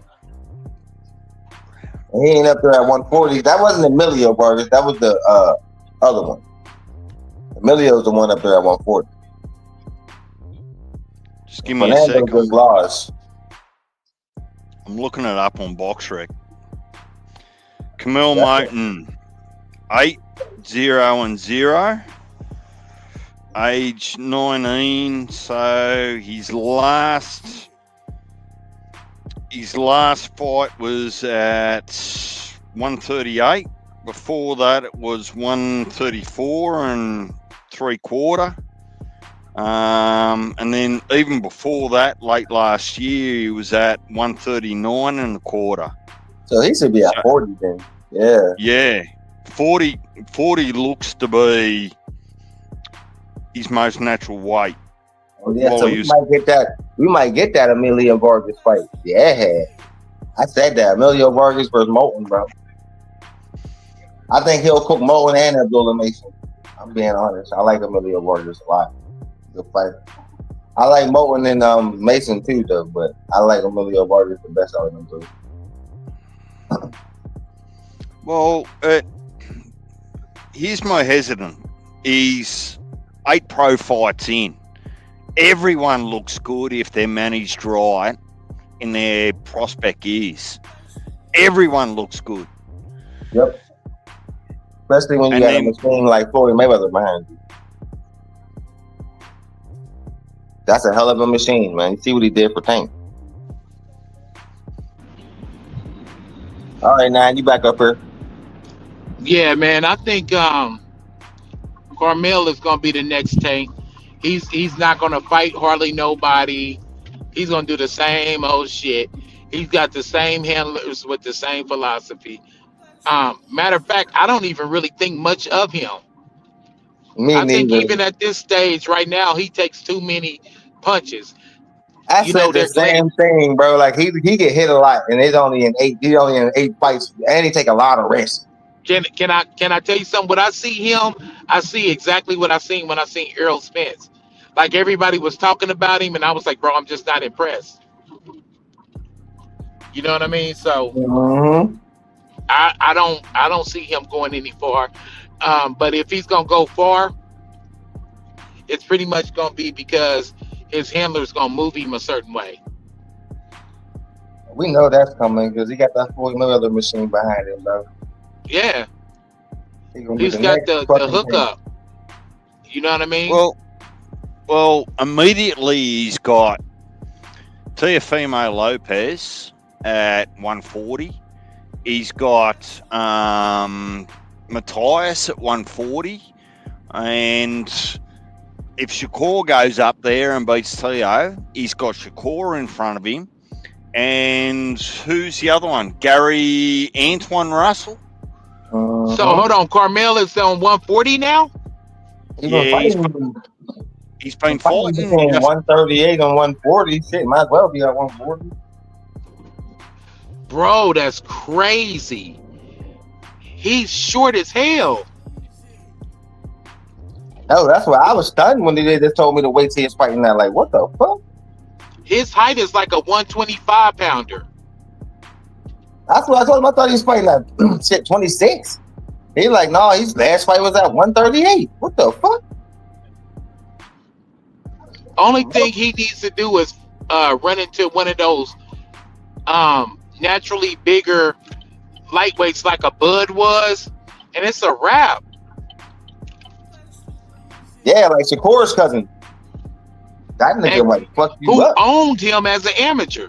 Yeah, that nigga might fuck you up, bro. Like, 'cause he's growing into the weight, and you, he can box, nigga. I like him. That shit crazy, bro. I just don't see him going. He's too small for the weight.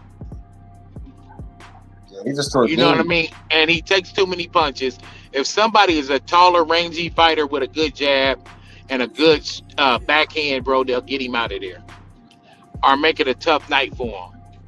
I don't disagree, Nine. All I'm just saying is I'm just going off his last 3 fights that have been, 137, 138, 139, because he blew the scales on weigh-in with a couple of his fights. Damn. Well, remember though, that's how Tank started out too. Tank was doing all that missing weight shit too. Remember? Yeah, he did. So there's something to that.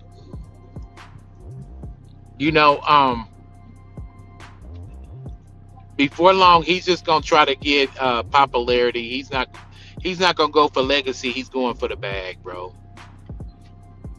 We know now by just looking at Tank we knew what Mayweather did. You feel me? And we know now by looking at Tank what's the finished product of a Mayweather fighter like. Well, that's what I was saying to Punch earlier when we were having a discussion earlier today. I just said, look, I'm really hesitant with Camille Moten because all I'm seeing is he's just going to be moved like Tank. Yep. Like, potentially. Like, he's got power, but, man, you get in the ring with those elite 140s, you're just going to get pieced up. And at 8-0, you're still a prospect. You're not even a contender yet. Yeah, he's got power with these level of guys. When you start moving up in a level, do you got power? Think about it. What happens when, okay, look at a Deontay Wilder. He moved up in level finally.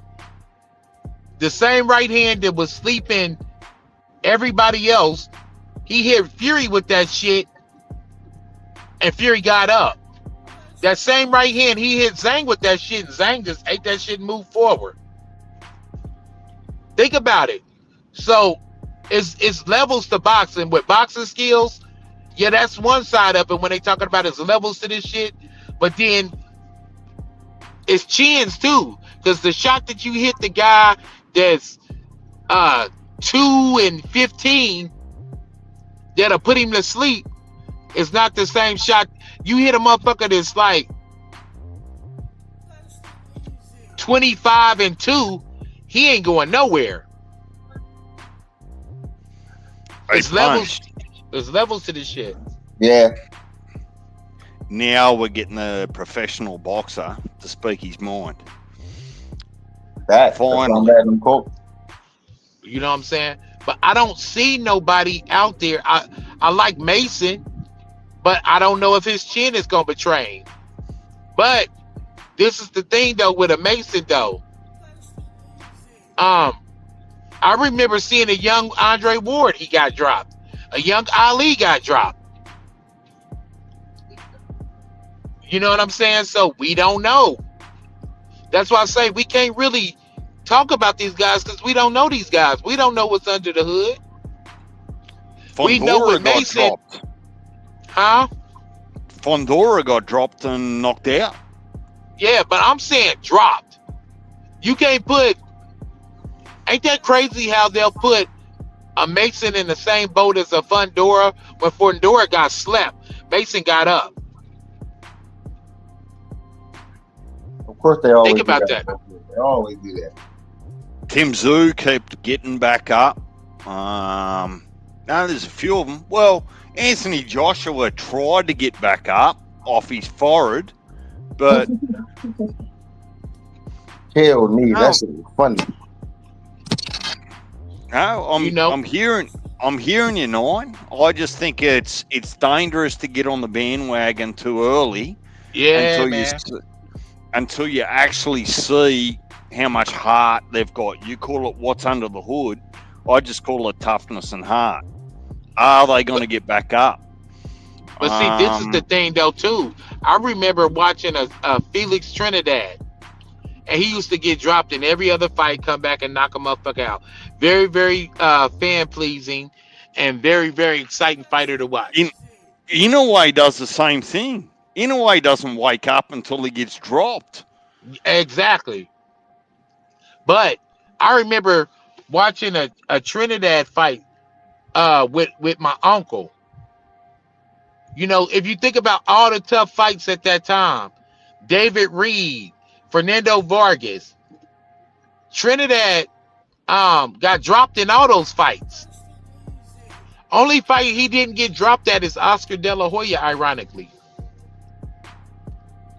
And Oscar was probably the biggest puncher around at that time that he could have possibly faced.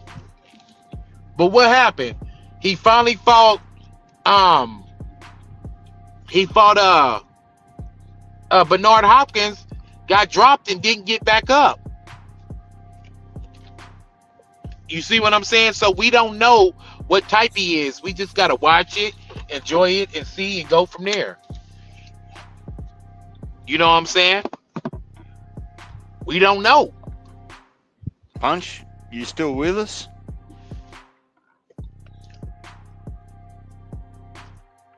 That's why I say over and over, bro. We don't know these dudes. Punch, you still with us? Nine, we might need to let Punch shut it down. Yeah, I'm I here. know, right? We're gonna wait for him to come back. I'll give him another 5 minutes. I'm here, fellas. I'm just sitting here fucking playing this game and fucking with y'all. But I'm here. Oh, okay. But we don't know. That's why I say we don't Oh know. yeah, I had myself muted because my little girl's running around. So I ain't wanting, I mean, you gotta hear her Yeah. ass. Like everybody's going back and forth over these young and up and coming fighters, like Keyshawn and all this other shit. Motherfucker ain't even got 20 fights. We don't know you like that, bro. Facts. And it's one of the most annoying things about the goddamn sport, because they get these niggas these high pedestals, and then when they get cooked, everybody acts surprised, like, bro, he wasn't ready. Right. You know, we had the last crop. We should have learned from the last crop. These dudes stayed in a bubble. Certain motherfuckers in certain promotions only fought each other. And then once they got out of that promotion, they got their ass whooped. And everybody thought that these motherfuckers was the shit, but they was just promoted better. We didn't know these dudes like this. Or they were match made better. So Mhm. let me ask both of you that have got history that I don't have. In more recent times, so when I say more recent times, last 5 years, Okay. who's had the better win-loss record, like no losses, that has actually just been found out? I would say Wilder. Yeah, I think it's Wilder too. I would say Wilder. Because, bro, Wilder, bro, if you look at his records, listen, no knock on that guy, man. A hustle, a hustle, a hustle. And I'm not taking away that that right hand carried him into a bronze medal, right? You had historical Mark Breland, and you could have been something because you was moved right. For what they had, they moved him right. The harsh reality is this, bro. He never had fought nobody. And it was always an excuse on why he never fought nobody. Everybody's ducking him. Remember, that was the narrative. And then when they finally put him up against somebody, Fury, no, fucking Luis Ortiz, he got hurt, didn't he? Think about it. If you look at that man's record, the only motherfucking the best win he's got is Luis Ortiz.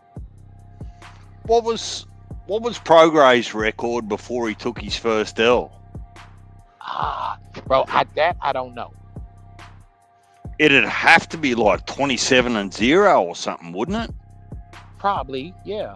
But he took his first O on some respectable shit to Josh Taylor. Yeah, well, Josh Taylor got found out too. Well, Josh Taylor didn't get found out. He just got ruined. And some of them fights, he got ruined. See, that's another thing, though. It's so many different ways to be a trash fighter. You can get ruined. That's what we're waiting to see about Spence. Did you get ruined?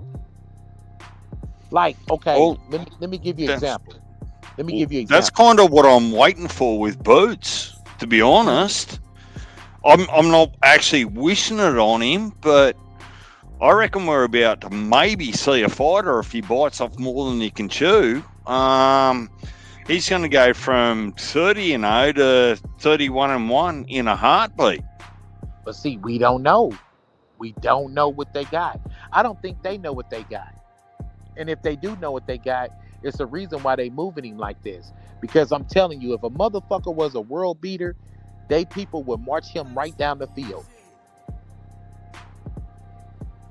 More often than not. Think about this, fellas. And Punch, you can contest to this too. More often than not, when there's a fight that's not happening and a motherfucker's making an excuse and saying, oh man, they don't bring nothing to the table. 9 out of 10, when they do finally fight, a motherfucker is not winning. You're gonna lose, buddy. But you're fragile because you're a fighter and you're gonna believe what your people tell you. And that's what your people is trying to tell you to safeguard you. Instead of saying, hey bro, this dude's wrong for us, bro. On some Rocky Balboa shit, he'll knock you out inside of 3 rounds, Rock.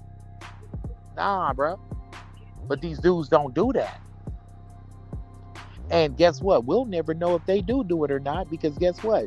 We're the common man. So who would you put at the top or close to the top with multiple losses, like for best all-time fighters?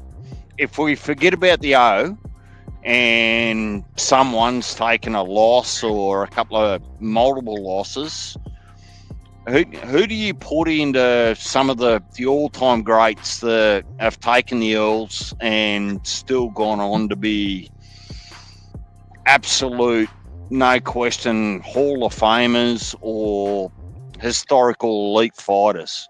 Bro, Bernard Hopkins, he lost his first professional fight. Shout out to Pennsylvania, by the way, Punch. Bernard Hopkins lost his first professional fight. Worked his way up. Then finally gets a title shot. And guess who the title shot's against? Roy Jones Jr. And he loses that shit too. And beyond a shadow of a doubt, Bernard Hopkins is a Hall of Famer and one of the best motherfuckers that ever lace up a pair of gloves. Duran took losses, didn't he? Yeah. Yeah. That's what I'm saying, bro. The L don't fucking matter. But these dudes are even more fragile than they was in the later years. And that's why the motherfucking L matters. Because once they got it in their mind that once they lose, it's over. That's why you got a guy like Errol Spence, who was on top of the world. He lost and you'll never see him again, hardly. Well, he actually didn't take a loss. He took a fucking ass whooping. Yes. Because these guys wasn't as, I keep on saying it, they're not as good as you think they are. They're only fighting a certain fighter, a certain style. That's all they doing. Even the great Floyd Mayweather. Let me ask you a question. Maidana, Ortiz, Carlos Baldomir. Maidana was a bad example because that was just a bullshit street fight where you can think what you want about it. I know what the history books are going to say, but, yeah, you know. Robert Guerrero. All them dudes got something in common. They're front foot heavy and they're Hispanic fighters. They're front foot heavy and they're bro. I think a motherfucker like Paulie Malignaggi, even though he can't punch, would have probably gave a Mayweather fix. Trying to tell you, they fight the same type of fighter. They never fight a motherfucker with no back foot. And some motherfuckers will never fight a nigga with a front foot. Well, hang on. Money Mayweather. Money Mayweather. Money Mayweather was a different fighter to what was he beforehand?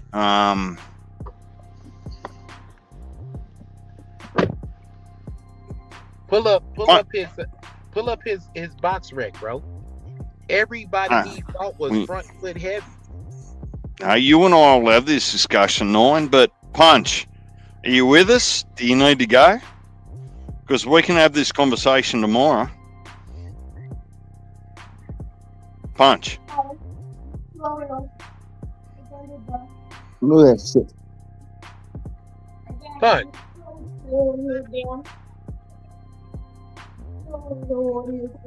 Let's get him. Let him go, Nine.